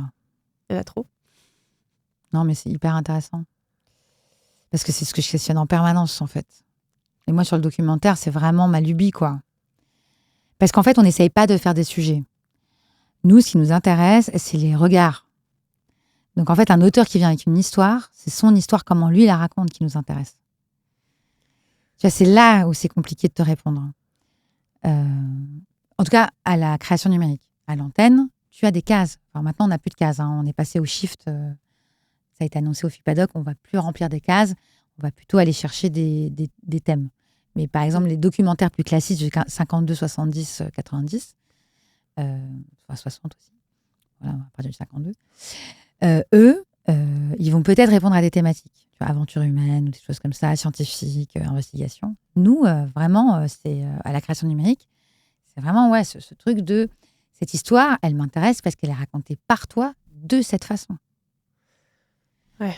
C'est ça qu'on va aller regarder. Moi, c'est pas vraiment des sujets que je regarde. C'est vraiment des sujets, comment ils sont portés par les gens. Après, je te dis ça, quand même, quand Inès, elle est venue, enfin, elle n'est pas venue, j'étais jury à Elles font YouTube, une résidence d'écriture. Elle a pitché son projet, à la base, c'était un 52 minutes, et je suis tombée sous le charme de cette femme qui était devant moi, que je trouvais juste impressionnante, quoi. Et son histoire, je la trouvais tellement touchante. Et je me suis dit, tiens, c'est vrai, c'est marrant. On parle pas de deuil chez nous. Et ce serait bien qu'on en parle parce que tout le monde va avoir on va tous vivre le deuil de nos parents. Tous, on va le vivre. C'est universel. C'est universel. On se le cache. Quand ça nous arrive, c'est très dur. C'est une vraie rupture. Hein. C'est une vraie cassure. C'est vraiment une jambe qu'on enlève. Enfin, clairement, quoi. Et on n'avait pas de projet dessus. Et c'est marrant parce que derrière, on a eu un autre projet d'une autre fille qui est venue avec un projet sur le deuil, mais qu'elle l'a traité de notre façon. Ouais. Elle, plutôt du village, du village de sa grand-mère, et aussi du fait qu'elle est lesbienne, et comment est-ce que sa grand-mère aurait pris, qui était très catho, le fait qu'elle soit homosexuelle. Voilà. D'autres problématiques. Donc, d'autres problématiques, mais aussi parler aux morts, quoi, et comment on fait quand quelqu'un est mort, et comment on vit avec nos morts. Voilà, comment on vit avec nos morts, quoi. C'est un peu aussi ce que raconte Inès dans son film. Donc c'est marrant parce que ça a comme ouvert une voie quelque part. Après DJ Mehdi, on a reçu 1 milliard de projets. J'ai plein d'archives. J'ai tourné mon frère qui fait nana. On en a reçu plein. J'ai tourné le hip-hop et tout. On en a reçu beaucoup. Ça ne veut pas dire qu'on va en faire un deuxième. Mais il y a plutôt, nous, on peut amorcer des sujets. Et c'est plutôt quand les gens viennent nous raconter quelque chose qu'on se dit, tiens, c'est marrant, sur ce sujet-là, on n'a rien. Ça serait sympa qu'on ait exploré ça. Mais c'est toujours porté par un auteur, enfin une auteurice à la base. Qu'est-ce qui te donne envie, toi, personnellement, de soutenir un projet? Alors moi, j'avoue, j'adore les premières œuvres. Hein. Ouais. Ah ouais, moi j'adore le premier jet. Ouais. Moi j'adore soutenir une première œuvre. J'adore travailler avec des auteurs dont c'est le premier projet. Parce que je trouve que c'est trop beau de les voir arriver au bout, quoi. Et finir, et de les voir à l'avant-première, ils sont là, ils regardent le public, Après, ils voient les commentaires sur les réseaux sociaux. Enfin, vraiment dans toutes les étapes, je trouve ça hyper agréable parce qu'il il faut les prendre avec beaucoup de délicatesse parce que c'est une première œuvre, donc il y a beaucoup de fragilité, Questionnement, ouais. de questionnement. Et en même temps, ils sont beaucoup à l'écoute parce qu'ils ont vraiment besoin de savoir et de comprendre. Donc moi, c'est un vrai enjeu que je me donne parce que je me dis, il faut vraiment que je sois à la hauteur de ça, quoi, parce que c'est pas rien quand même d'accompagner quelqu'un dans une première œuvre. Les premières fois, quoi, c'est toujours un souvenir fort, quoi. Complet. Donc moi, j'avoue, c'est ça que j'aime bien. Et après, ouais, les récits. J'aime bien la jeunesse aussi. J'avoue, j'aime bien la jeunesse. J'aime bien les gens qui ont 20, 25 ans. Ces gens-là, je trouve qu'il y a Dans les sujets ou dans les personnes qui portent les sujets? Dans les personnes, enfin, je pense que ça s'accompagne de leur sujet. Enfin, souvent, ils viennent avec. Ouais. Mais dans leur sujet, parce que je me dis, c'est marrant, j'arrête pas de dire ça, mais c'est vrai que ce matin, j'étais là il y a pas longtemps, jury dans dans une formation de producteurs de documentaires. Ils nous montraient des films de portraits de 8 minutes. Et il y a une jeune fille qui a dit à un moment un truc très juste. Elle a dit en fait, on a filmé quelqu'un qui a notre âge. Et moi, quand elle m'a dit ça, j'ai dit moi, ça me plaît. Parce qu'en fait, tu as un regard sur elle, tu la comprends. Il y a un truc de questionnement et de résonance que je trouve très fort. Et en fait, si je m'adresse à ce public-là, je vais aller chercher quelqu'un qui a 25 ans pour aller filmer des gens de 25 ans. Voilà, en gros, même si c'est hyper schématique, caricatural, je pense qu'il y a des gens de 50 ans qui peuvent très bien filmer la jeunesse. Je suis pas en train de dire ça. Mais je trouve qu'il y a un truc dans la fraîcheur et dans le regard et d'aller regarder des gens avec leur code, leur façon de voir le monde. C'est ça qui m'intéresse. Non, ouais, je pense que c'est intéressant. Et je pense que c'est très vrai ce que tu dis. Hein. Ça veut pas dire que ça n'est pas bien fait si c'est une personne plus âgée qui va filmer de la jeunesse ou inversement. Mais bien sûr, tu peux filmer un vieux monsieur en étant une fille de 25 ans, tu peux filmer ton grand-père et ça va être très beau. Voilà. Tout à fait. Mais je pense qu'il y a des questionnements qui vont être peut-être différents. Ouais. Une manière de filmer qui va être différente parce que si c'est potentiellement un sujet qu'on vit, moi je prends la Gen Z et l'amour, j'ai été concernée. Ouais. Je me dis, j'ai envie d'en parler aussi. Il y a des choses que je voulais pas qu'on voit. Enfin, je voulais pas qu'on. Pas qu'on voit, mais oui. Je voulais pas qu'on dise ça de ma génération parce que j'étais non, souvent j'entends ça, mais c'est pas ce que je vis. C'est pas. Ouais. Et là, il y a vraiment un truc de. C'est pas, je vais pas vérifier si c'est vrai ou pas. Je fais partie du sujet et donc il y a forcément d'un point de vue. Voilà, moi j'avoue ça c'est quelque. Et donc on revient à ce que tu disais tout à l'heure. Il faut que tu aies dans tes tripes ton sujet. Ouais. Tu vois, c'est de plus en plus, ça rejoint ça aussi. Hein. Donc c'est vrai que là, quand j'ai quelqu'un comme ça devant moi, là par exemple j'ai une série documentaire en stop motion. Et en fait, j'ai rencontré la productrice à Clermont-Ferrand entre 2 pitchs. Et en fait, c'est l'énergie de cette nana. Elle m'a subjuguée, quoi. Enfin, je veux dire, elle est arrivée, elle m'a dit « Est-ce que c'est toi la Macérane ?» J'ai dit « Oui. » Elle m'a dit « On m'a dit qu'il fallait que je te pitche mon projet. » Donc, je suis partie. Donc, je te pitche mon projet. Enfin, c'est pas mon projet. Moi, je suis productrice. Je sors d'école. Elle sortait d'école. Trop bien. Et donc, le projet, c'est une sortie d'école. En fait, c'était même pas pour qu'on le produise à Arte. Alors ça, c'est une belle histoire. Hein. C'est pour que je sois mentor de cette fille pendant une résidence d'écriture. Et en fait, quand j'ai vu son projet et un mini-teaser de ce qu'elle avait fait auparavant, j'ai dit non. Je suis pas mentor. Non, moi, je veux je ça. Diffuse. Moi, je veux ça. Je veux qu'elle vienne chez nous à Arte. Donc, je vais pas être son mentor. Elle va trouver quelqu'un d'autre. Sinon, elle n'aurait pas pu venir à Arte. Okay. Et donc, maintenant, c'est un projet qu'on est en train de coproduire.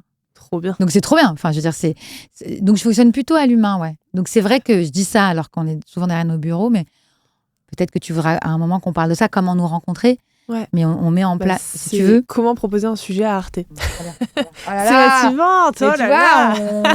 Une connexion. Une connexion qui est très forte. En fait, on est des humains. On est des humains derrière Arte. Non, parce que je dis ça parce que c'est vrai que parfois on se dit comment on envoie des projets, c'est trop compliqué, c'est trop difficile. On a une plateforme qu'on a lancée en 2023, donc ça fait déjà 3 ans, que vous pouvez trouver sur projet.arte.tv. Donc c'est la plateforme de dépôt de projets d'Arte. dans laquelle vous pouvez retrouver toutes les lignes, sur laquelle, pardon, vous pouvez retrouver toutes les lignes éditoriales de toutes les unités de programme d'Arte. Parce qu'on est plusieurs unités de programme. Donc, il y a Société et Culture, Découverte et Connaissances, Art et Spectacle, Cinéma, Fiction, et nous, Création numérique. Yes. Là, vous avez, donc ce qui est génial, c'est que vous avez tous nos angles. Ouais. Et qu'est-ce qu'on cherche? Ah bah super, voilà. J'ai regardé la c'est plaquette pas mal, hein. et franchement, ouais, j'en parlais récemment et je me disais, vous êtes une des seules chaînes, parce que du coup, je me suis dit, oh bah c'est fou, il doit y avoir ça sur toutes les chaînes, je vais aller regarder parce que c'est hyper intéressant, c'est bien fait, on voit, donc tu parlais de cases documentaires, ça va peut-être plus être ça, mais en tout cas, on voit tous vos programmes, ce qui est recherché, ce qui est demandé et ce que vous voulez dire dans ces choses-là. Et ça, je me dis, c'est hyper riche pour des personnes comme moi ou comme d'autres et qui sont jeunes réalisateurs et qui se disent, j'ai envie de produire quelque chose, mais je sais aussi qu'il y a peut-être plus de chances si ça correspond à une de ces choses-là. Et pour le coup, c'est super bien expliqué. Donc, bravo. C'est cool. Non, mais c'est pas. Enfin, ça, c'est un projet vraiment. Moi, je trouvais ça très chouette aussi à un moment qu'on le fasse. Ouais. Je me suis dit. Et en plus, nous, ça nous permet, quand le dossier est envoyé. Parce qu'avant, ils nous envoyaient. C'était par mail, il fallait qu'ils trouvent nos adresses mail. Ils envoyaient ça aussi sur le compte Twitter Arte Pro, donc on recevait ça via Twitter. Donc c'était vraiment c'était un bazar monstrueux, un énorme bazar. Et là, maintenant d'avoir ça nous permet en plus d'avoir un endroit spécifique, un serveur sur lequel on met tous nos dossiers. Et en plus, on a la date d'envoi et on est tenu de vous répondre dans les 2 mois. Trop bien. Donc, on peut avoir un peu de retard. Par exemple, si vous le déposez le 16 décembre, on va pas donnez-nous 15 jours, les 15 jours de Noël, quoi. Parce que sinon, voilà. Mais on essaie vraiment de répondre dans les 2 mois au maximum. Moi, ça m'est arrivé d'avoir un peu de retard de réponse, mais c'est pas plus que 3 mois ou 4 mois, quoi. Ou 6 ou... Non, 6, c'est rare. Vraiment, 6, c'est très... 6, vraiment, c'est... Sous l'eau. Ouais, non, il y a un gros problème. Et même moi, je peux pas faire ça. Vis-à-vis du producteur, c'est pas possible. Et chaque projet, donc, a une réponse, forcément. Chaque projet a une réponse. Ça, c'est chouette. Chaque projet.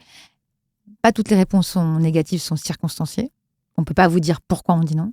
Donc souvent, vous allez recevoir un mail écrit par quelqu'un, mais qui vous dit on va pas vous dire pourquoi on refuse le projet. Si vous posez la question, n'hésitez pas à la poser. Si on a le temps de le faire, on vous répondra de manière circonstanciée à vous dire voilà, parce que le projet ne répond pas à notre ligne éditoriale pour cette raison. Mais on n'a pas le temps. Parce qu'on reçoit, nous, notre unité, on est celle qui reçoit le plus de projets parce qu'on est l'unité qui fait et du documentaire, et de la fiction, et du jeu de vidéo, et du magazine. Donc, c'est normal qu'on en reçoive le plus. Nous, on en reçoit entre 40 et 60 par mois. Ok. Voilà. Donc, c'est pas mal. Ce qui est pas mal. On en produit 25 par an. 25 par an. Par an. Ah ouais. Oui, effectivement. Parce que, tu vois, 40-60, je me disais, pour la renommée d'Arte. Non. Le nombre de personnes c'est que nous, création numérique. Oui, que création numérique. Que création numérique. Parce que c'est vrai que généralement, quand les réalisateurs que je rencontre, souvent, c'est Arte, c'est quand même une renommée et je rêverais de travailler pour Arte. Enfin, je l'ai entendu plusieurs fois et donc je me disais, que 40, mais t'as raison, c'est que la création numérique. C'est que la création numérique et c'est par mois et nous, on n'en produit que 25 par an. Ça, c'est fou par contre. Le rapport. Ouais. Donc le rapport est donc vraiment il y a beaucoup de non et très peu de oui et très peu de oui. Ouais. Vraiment se dire ça et ça veut pas dire que parce que vous avez eu un non que la porte est totalement fermée. C'est un non pour ce projet. Oui. Mais il y aura peut-être un autre projet que vous allez proposer, on va dire oui. C'est ce projet-là qui va pas fonctionner, mais c'est pas vous, votre personne, c'est le projet qu'on regarde. Est-ce que vous prenez en compte des fois le fait qu'une personne ait envoyé 10 projets ou est-ce que c'est vraiment le fait que c'est ce projet-là qui va vous toucher ou est-ce que là ça fait la 10e fois quand même elle veut vraiment elle a essayé de le retourner différemment, peut-être qu'il y a quelque chose à faire Alors moi je ne conseille pas de renvoyer la même proposition 10 fois. Bien sûr. Ça, après vous pouvez renvoyer un projet parce que ça m'arrive assez souvent, c'est-à-dire on a fait un pilote, on a un dialogue à rajouter, donc ils rajoutent.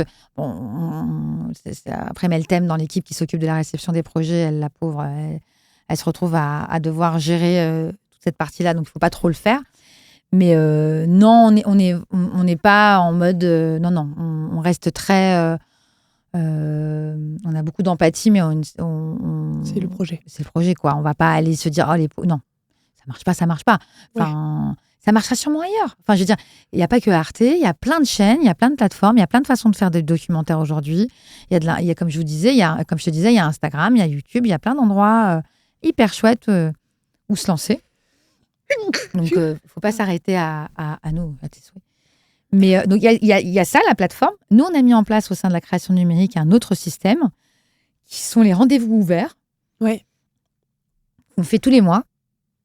Et en fait, vous avez 25 minutes en visio avec une chargée de programme. Moi toute seule? Ou on est collectivement avec Toute une chargée seule. de programme? Ok. Tout seul. Et là, vous pouvez être l'auteur. Hein. C'est-à-dire que vous n'avez pas besoin d'être avec le producteur. Donc, producteurs viennent, auteurs viennent. Donc, moi, souvent, c'est des auteurs. Donc, c'est une fois par mois. C'est des slots de 25 minutes, 30 parfois. Et c'est pas pour proposer des projets. Là, c'est vraiment pour poser typiquement les questions que tu es en train de me poser. Ou peut-être, ça nous arrive évidemment de parler de projets au fil de la discussion, que la personne nous dise « Ah, mais moi, en ce moment, j'ai une envie, une idée de faire ça. Est-ce que vous pensez que ça peut vous intéresser ?» Bon, moi, je peux pas répondre tout de suite là-dessus. Parce que, en plus, après, je t'expliquerai comment on accepte les projets, mais je peux pas répondre tout de suite là-dessus parce qu'il faut aussi que je lise. Mais ça peut donner un premier aperçu, quoi. Ça peut donner une première couleur, quoi. Ouais. Parce que peut-être il y a des sujets où vous dites, bah écoute, on vient d'en sortir un il y a 2 semaines. On a 1000 là-dessus, c'est pas la peine de revenir avec ça, quoi. Donc, il y a cet endroit où vous pouvez nous rencontrer. Il y a un autre endroit où vous pouvez nous rencontrer, c'est les festivals. On est souvent au festival, donc n'hésitez pas à regarder l'annuaire et nous demander des rendez-vous. On prendra le temps de vous prendre des rendez-vous en festival. En fait, on fait vraiment le maximum. Et vraiment, n'hésitez pas. Moi, je sais, par exemple, tu m'as écrit sur LinkedIn. Ouais. Hyper rapide, la réponse. Moi, je réponds aux gens sur LinkedIn. C'est trop bien. Franchement, je pars du principe que je réponds aux gens. Et quand c'est pas pour moi, je leur dis, bah non, désolé. Je reçois beaucoup de demandes de gens qui me disent, hey, j'ai une offre marketing. Je dis non, CRM, non, je ne suis pas au marketing, je ne suis pas CRM. C'est pas pour moi. Donc, je réponds même à ces gens qui essayent de me vendre leur formule, leur formation ou leur formule CRM. Donc, je réponds vraiment à tout le monde. Donc, n'hésitez pas. Enfin, moi, je sais que je le fais, je ne sais pas si tout le monde le fait. Mais à m'écrire, moi, je réponds, je prends le temps de répondre. Je prends le temps de prendre un café s'il y a besoin. Faire une visio. Je fais des visios aussi, parfois, en dehors des mercredis ouverts, quand je fais des interventions dans des écoles. Je laisse toujours mon mail à la fin. Et c'est vrai que des étudiants un peu timides ne sont pas venus me voir à la fin pour me poser des questions, m'envoient un petit mail. Et là, je prends toujours le temps d'une visio pour raconter mon travail. Parce qu'on fait là, tu vois, je prends le temps de le faire. Non, mais ce que tu fais là, moi, je t'ai déjà dit, je trouve ça génial, hein, vraiment. Trop chouette. Tu pourras renvoyer sur le... Bah ouais, j'enverrai de fou. Quand t'as vraiment pas le temps, tu dis, écoute, j'ai répondu à plein de questions. Je pourrais renvoyer là, mais c'est vrai que on essaye au maximum d'ouvrir le capot, d'être disponible, de dire aux gens, même si, il faut aussi être un petit peu patient. Parfois, je peux donner des rendez-vous 1 mois plus tard, parce que les agendas sont quand même très, très, très pris. Bien sûr. Ça peut tomber comme avec toi une chance, ça tombe à un moment où j'ai un vendredi, tu peux? Oui, je peux. Ah bon, bah oui, je peux, je viens. Nickel, ouais. Voilà, donc ça peut tomber, mais c'est vrai qu'il faut nous donner aussi le temps de vous voir, quoi. Non, puis ça se voit dans ton discours, t'es vachement dans la transmission, dans l'envie d'aider les jeunes talents notamment. Ah, c'est cool, merci de me le dire, parce que c'est important pour moi. Ça se ressent, donc c'est trop cool. bien. Ouais, je trouve ça... Mais moi, c'est le seul sens de mon travail, c'est ça. Mais je suis pas autrice, je suis pas réalisatrice, je suis pas productrice. C'est que si je peux aider des gens à un moment dans leur projet, je les aide là où je suis, quoi. Là où je peux, je fais du mieux que je peux. Donc parfois, je suis désolée, je peux rien faire. Mais si je peux répondre à tes questions, je peux lire des dossiers qui sont pas pour Arte. Ça m'est arrivé aussi, tu vois, de le faire parce que je me dis... oui, je vais te corriger ton truc parce que je sais que c'est dur et que tu es tout seul et que le monde est compliqué. C'est beau, voilà. C'est important et ça fait aussi plaisir à entendre parce que... On est plein dans le métier comme ça. Hein. Ouais, c'est vrai, mais souvent, c'est pas ce qu'on entend, en tout cas dans le métier de l'audiovisuel, que c'est dur, que tout le monde galère.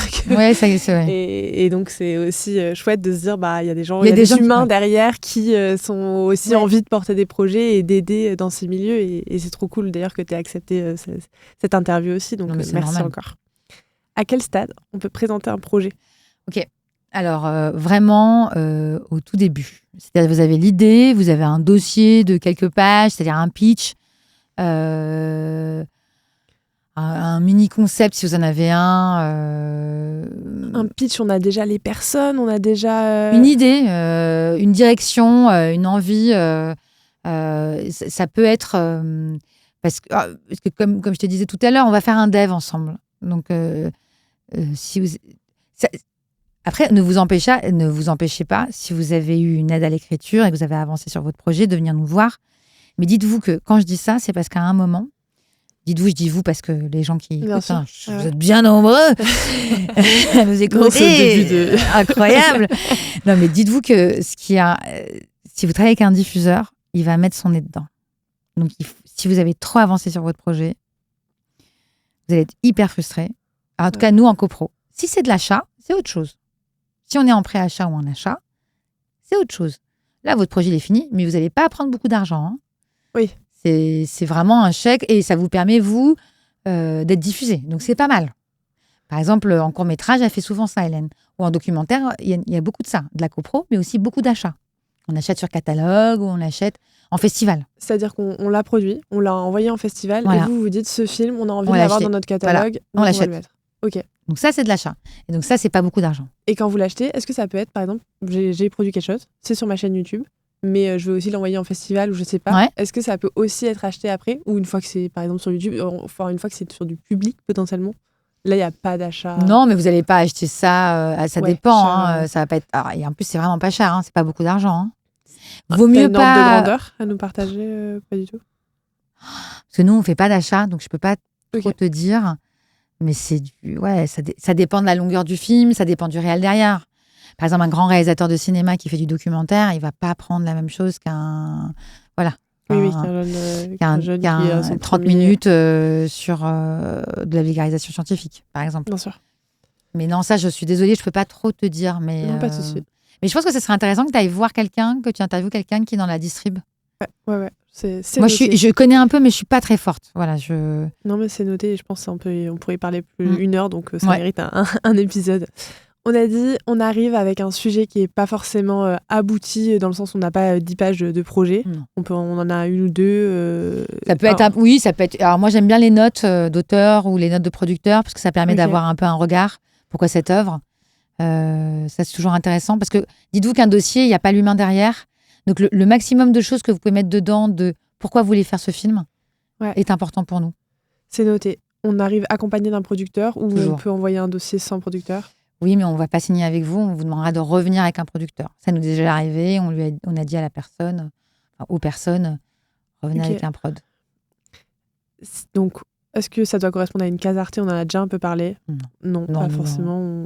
Non, nous, au numérique, si vous avez un projet qui est très écrit pour les réseaux sociaux, n'hésitez pas à venir nous voir, c'est ce qu'on cherche. Qui décide? Combien de personnes ensuite?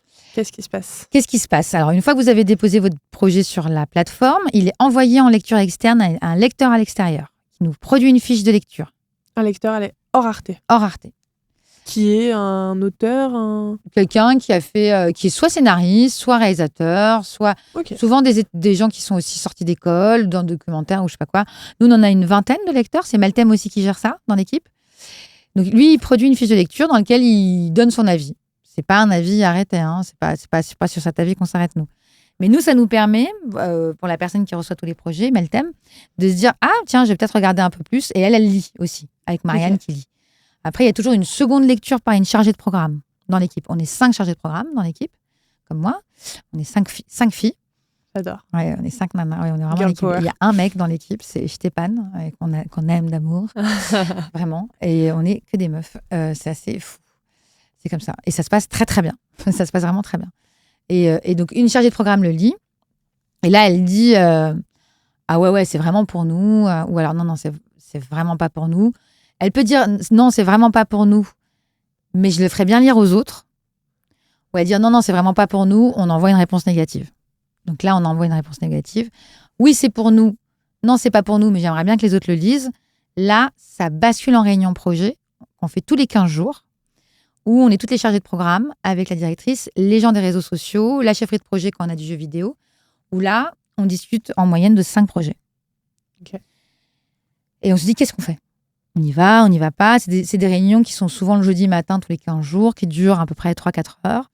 C'est vraiment une réunion éditoriale où chacune, on va donner nos arguments. Alors moi, c'est souvent aussi des projets. Moi, j'aime bien rencontrer les auteurs avant parce que c'est vrai que quand j'ai une seconde lecture d'un dossier qui me donne envie, je dis souvent, moi, je vais rencontrer l'auteur et le producteur et je vais essayer de voir qu'est-ce qu'il y a derrière le dossier, quoi. Ouais. Et donc, je viens souvent et je pitch un peu plus et je dis oui, moi, j'ai rencontré l'auteur, elle m'a raconté ça, ou il m'a raconté ça, donc ils veulent aller plutôt vers ça. Donc, voilà. Donc, ça peut arriver que je porte des projets où tout le monde me dit non, donc j'y vais pas. Et je dis, d'accord, je suis pas arrivée à vous convaincre, donc on va pas y aller. Donc là, l'idée, c'est pas de convaincre tout le monde, mais c'est de sentir qu'il y a quelque chose qui donne envie et auquel on croit. Donc, à partir de là, on fait une réunion producteur où on pose les questions avec le réalisateur et l'auteur. Parce que parfois, on ne les rencontre pas avant cette réunion-là. Ouais. Où là, on leur dit, voilà, votre projet nous a vachement intéressés, on aimerait y aller avec vous, mais on a quelques questions. Est-ce que c'est OK pour vous qu'on travaille comme ça? Est-ce que c'est OK pour vous qu'on fasse comme ça? Est-ce que c'est OK pour vous qu'un dev se déroule comme ça? Et là, si tout est OK, on propose un développement. Le développement, on le valide auprès de la direction éditoriale d'Arte France. Donc, moi, je suis à Arte France. Donc, on le valide auprès du directeur éditorial, de la direction vraiment d'Arte France. Là, je pitch le projet auprès de Boris Razon, Ingrid Libercier, enfin des gens importants d'Arte. Donc, on pitch le projet et là, ils nous disent « OK, vous pouvez y aller ». Et là, on part en développement. On signe un contrat de développement. Une fois que le développement est fini. Ce que tu appelles développement, c'est l'écriture? Écriture. Très bien. C'est rare qu'on fasse des pilotes. Avant, on faisait des pilotes même en animation, même en documentaire, on fait des pilotes en développement. Parce que l'animation, vous avez besoin, dans le développement, de confronter les coûts de fabrication de votre animation. Parce qu'il y a tellement de types d'animation que vous avez besoin de confronter le coût. Et donc, un pilote est nécessaire au moment du développement en anime. Donc, moi, j'ai deux ou trois projets d'animation documentaire. Sur les 3 projets, j'ai fait un pilote en développement. C'est combien de minutes? Là, sur de l'anime, ça peut être un pilote totalement terminé.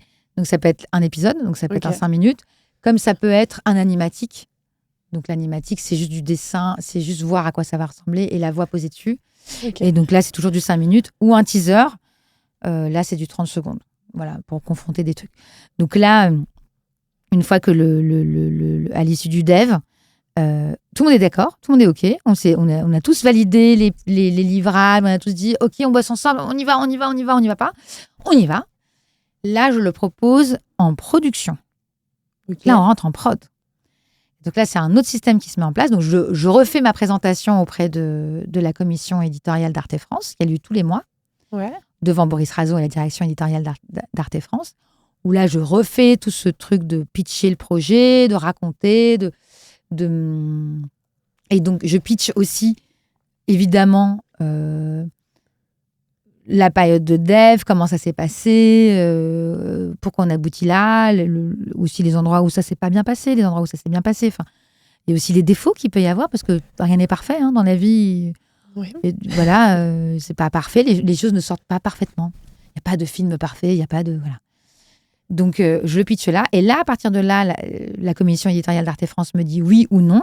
S'ils disent oui, c'est eux qui partent à Strasbourg défendre le projet auprès de toutes les instances d'Arte. Et là, c'est tout Arte qui valide. Et s'ils disent non? Au moment où tu as déjà, du coup, la période de développement qui est faite. Ils vont pas dire non. Je suis en train de me poser. Alors, une fois, ils m'ont retoqué un projet. Tu me dis ça là à un moment où, une fois, ils m'ont pas dit non, mais ils m'ont dit t'es pas encore là.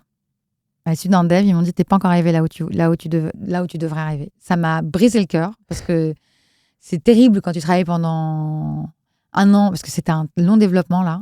D'habitude, je fais des développements courts. Là, ça a été un très long développement. Et c'est vraiment un projet, j'ai pris du temps à convaincre Marianne, à convaincre des gens en interne. Moi, j'y croyais à fond. Donc, ça m'a un peu questionnée sur mon travail, où je me suis dit, OK, tu fais de la merde. Super. Bon. C'est super.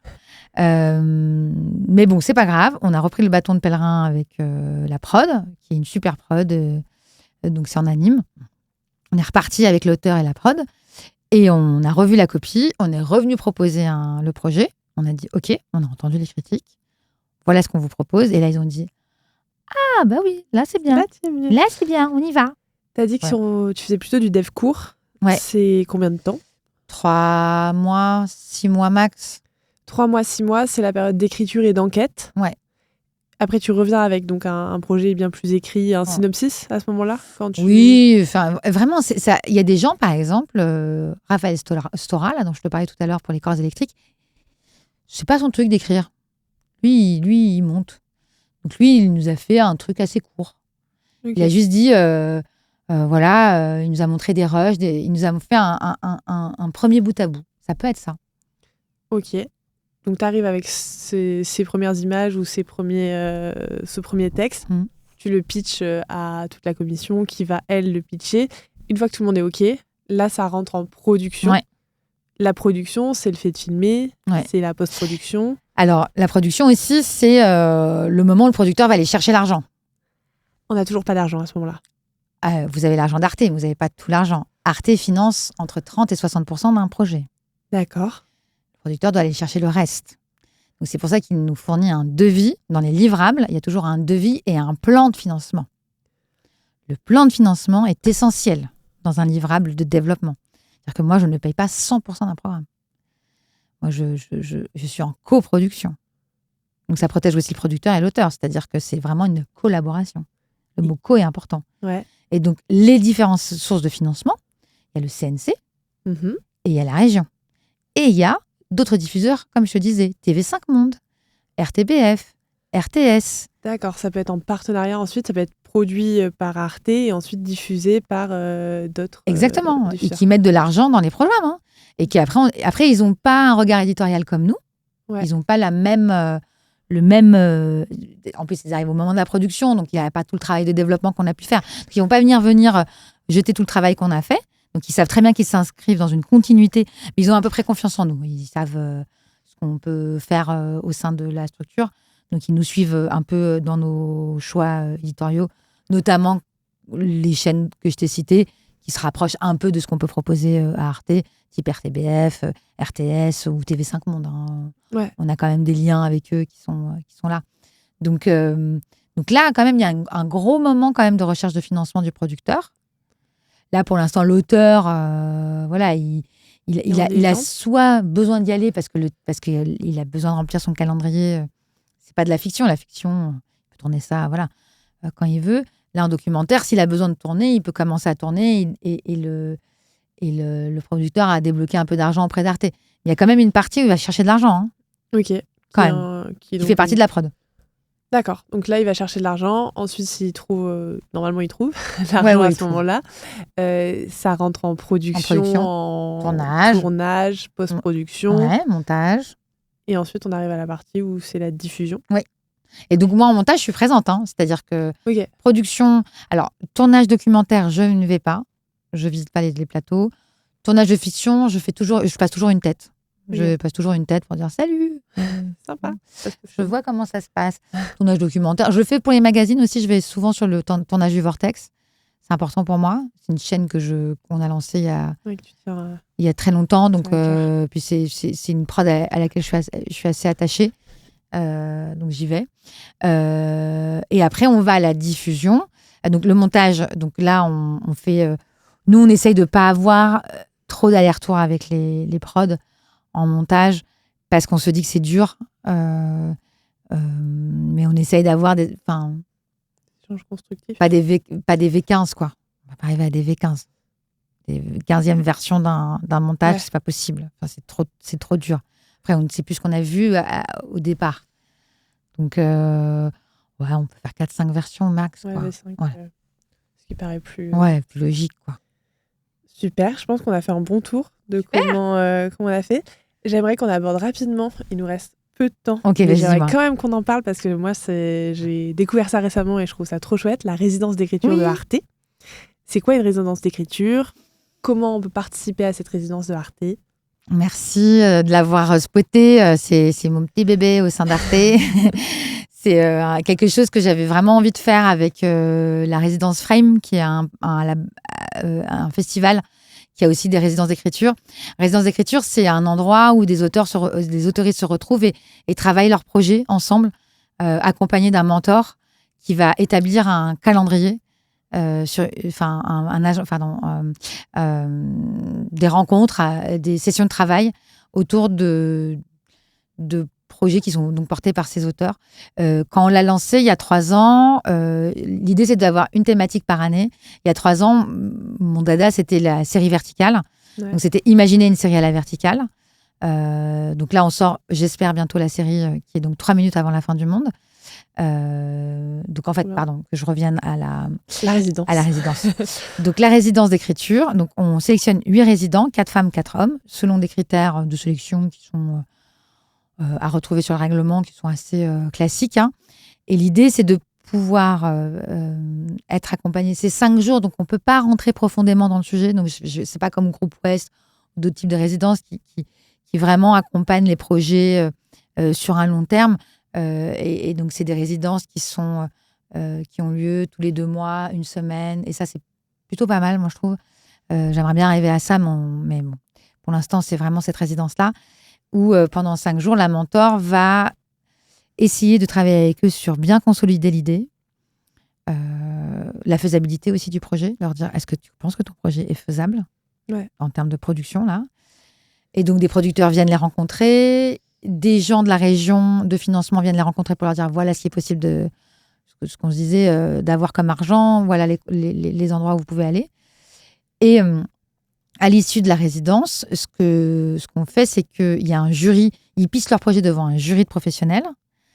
Et le projet coup de cœur bénéficie d'un développement au sein d'Arte. Trop bien. Donc c'est chouette, c'est c'est la cerise sur le gâteau. Mais moi, je sais que c'est l'intérêt aussi des résidents. Hein. Et moi, c'est un endroit qui encore aujourd'hui gratte pour moi. Parce que j'ai pas envie que ça devienne un endroit de compétition. Et jusqu'à maintenant, on est arrivé à rendre l'endroit plutôt un endroit de collaboration. Notamment la première résidence, je dîne avec eux là dans pas longtemps. Avec tous les résidents là. Et ils sont devenus amis. Et ils bossent ensemble aujourd'hui. Et donc, en fait, c'est aussi un endroit où les gens peuvent se faire du réseau, où les gens peuvent rencontrer d'autres gens pour pouvoir travailler ensemble par la suite. Parce que c'est quand même un métier quand vous êtes tout seul face à votre page blanche, vous êtes un peu seul. Donc, c'est aussi créer un endroit où tu n'es pas tout seul à écrire, où tu as un effet ping-pong. Et peut-être que tu peux rencontrer un co-auteur ou un co-réalisateur ou un producteur ou quelqu'un qui va t'accompagner à un bout de moment de ta carrière. Donc, mon intérêt, il est aussi là. L'intérêt d'Arte, c'est aussi d'aller chercher tu vois, t'as rencontré la création numérique via la résidence, donc c'est aussi un intérêt pour nous de notoriété, clairement, hein, c'est à nous faire connaître aussi, et de spotter des talents, de se dire ah tiens, parce qu'on reçoit quand même pas mal là cette année, on a reçu 133 projets, hein. Pas mal. C'est pas mal. La première année, on était à 88, deuxième 100, et là 133. Et la résidence, c'était documentaire. Et l'année prochaine, j'ai une vague idée, mais je ne suis pas encore sûre du sujet, mais j'ai une vague idée là. Et on vient de finir la résidence et je suis déjà en train de penser... Tu veux pas nous spoiler un petit peu? Non, je peux pas, parce qu'il faut que je la valide en interne, mais je te pourrais la dire hors micro si tu veux, mais je ne peux pas la spoiler là, non. C'est un peu compliqué. Il faut que là, c'est vraiment Moi aussi, je travaille beaucoup en ping-pong avec Marianne. Et j'ai vraiment besoin de me poser avec elle et de... Ce que j'aime bien, quand je pense au sujet de la résidence, j'aime bien en parler avec elle parce que, en fait, c'est mes obsessions, quoi. C'est que je dis, moi, c'est où chez nous? C'est que je suis tétanisée par le fascisme. Ouais. Voilà, je suis tétanisée par le fascisme. Je suis tétanisée par le monde dans lequel on vit. Je suis tétanisée par ce qui nous arrive. Je n'y crois pas. Je crois pas. Je comprends pas. Et donc, j'avais besoin d'avoir un endroit de réponse à ça. Et c'est pour ça que le thème de la résidence, c'était « C'est où chez nous ?» Parce que le « chez nous » était tellement un mot qui est galvaudé par l'extrême droite et par les fascistes que je voulais qu'on l'englobe tous et que le « chez nous », ça soit un vrai « nous » collectif, quoi. Voilà. Non, très beau. En gros. Très beau thème.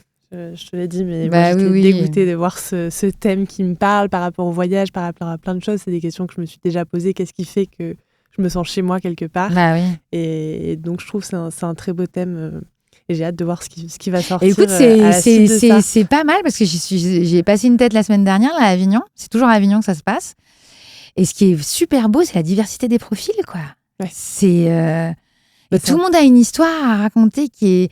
Une, c'est parce qu'elle s'est rendue compte, en fait, elle a fait un test ADN, elle s'est rendue compte à 30 ans que son père n'était pas son père. Okay. Donc, tu te dis, OK, si dans mon corps, si mon propre sang, c'est pas mon sang, quel est mon sang? Ouais. J'ai fait OK. Et en fait, c'est ça que j'ai trouvé hyper intéressant, c'est qu'à un endroit où moi j'interrogeais une identité en étant moi-même une personne immigrée, des gens en face m'ont raconté que l'identité, elle a 1000 façons d'être racontée. Oui. Et c'est ça qui est super, c'est C'est que tu t'y attends même pas. Mais Toi, non. tu as déjà des idées et ça vient Et ces encore gens-là plus me ouvrir nourrissent. tes possibles. Encore de la nourriture. Ouais, de la nourriture et ça te fait grandir et c'est Ah bah beau. oui. La résidence, elle est gratuite. Ah oui. Elle est payée du coup par Arte, j'imagine. Par Arte, les partenaires, on est avec la SACD et le CNC. Et c'est une semaine. Donc C'est 5 jours. 5 jours. 6 jours. Ouais, une petite semaine. Après, vous avez un accompagnement avec la mentor qui vous voit 2-3 fois suite à la résidence pour vous accompagner sur le dossier. Ouais. Et après, donc, c'est le pitch en public. Et après, moi, je sais que je reste en lien avec eux. Oui, tu l'as dit. Tu Si les résidents ont envie de me voir, je suis disponible. Celle de l'année dernière, j'ai eu moins de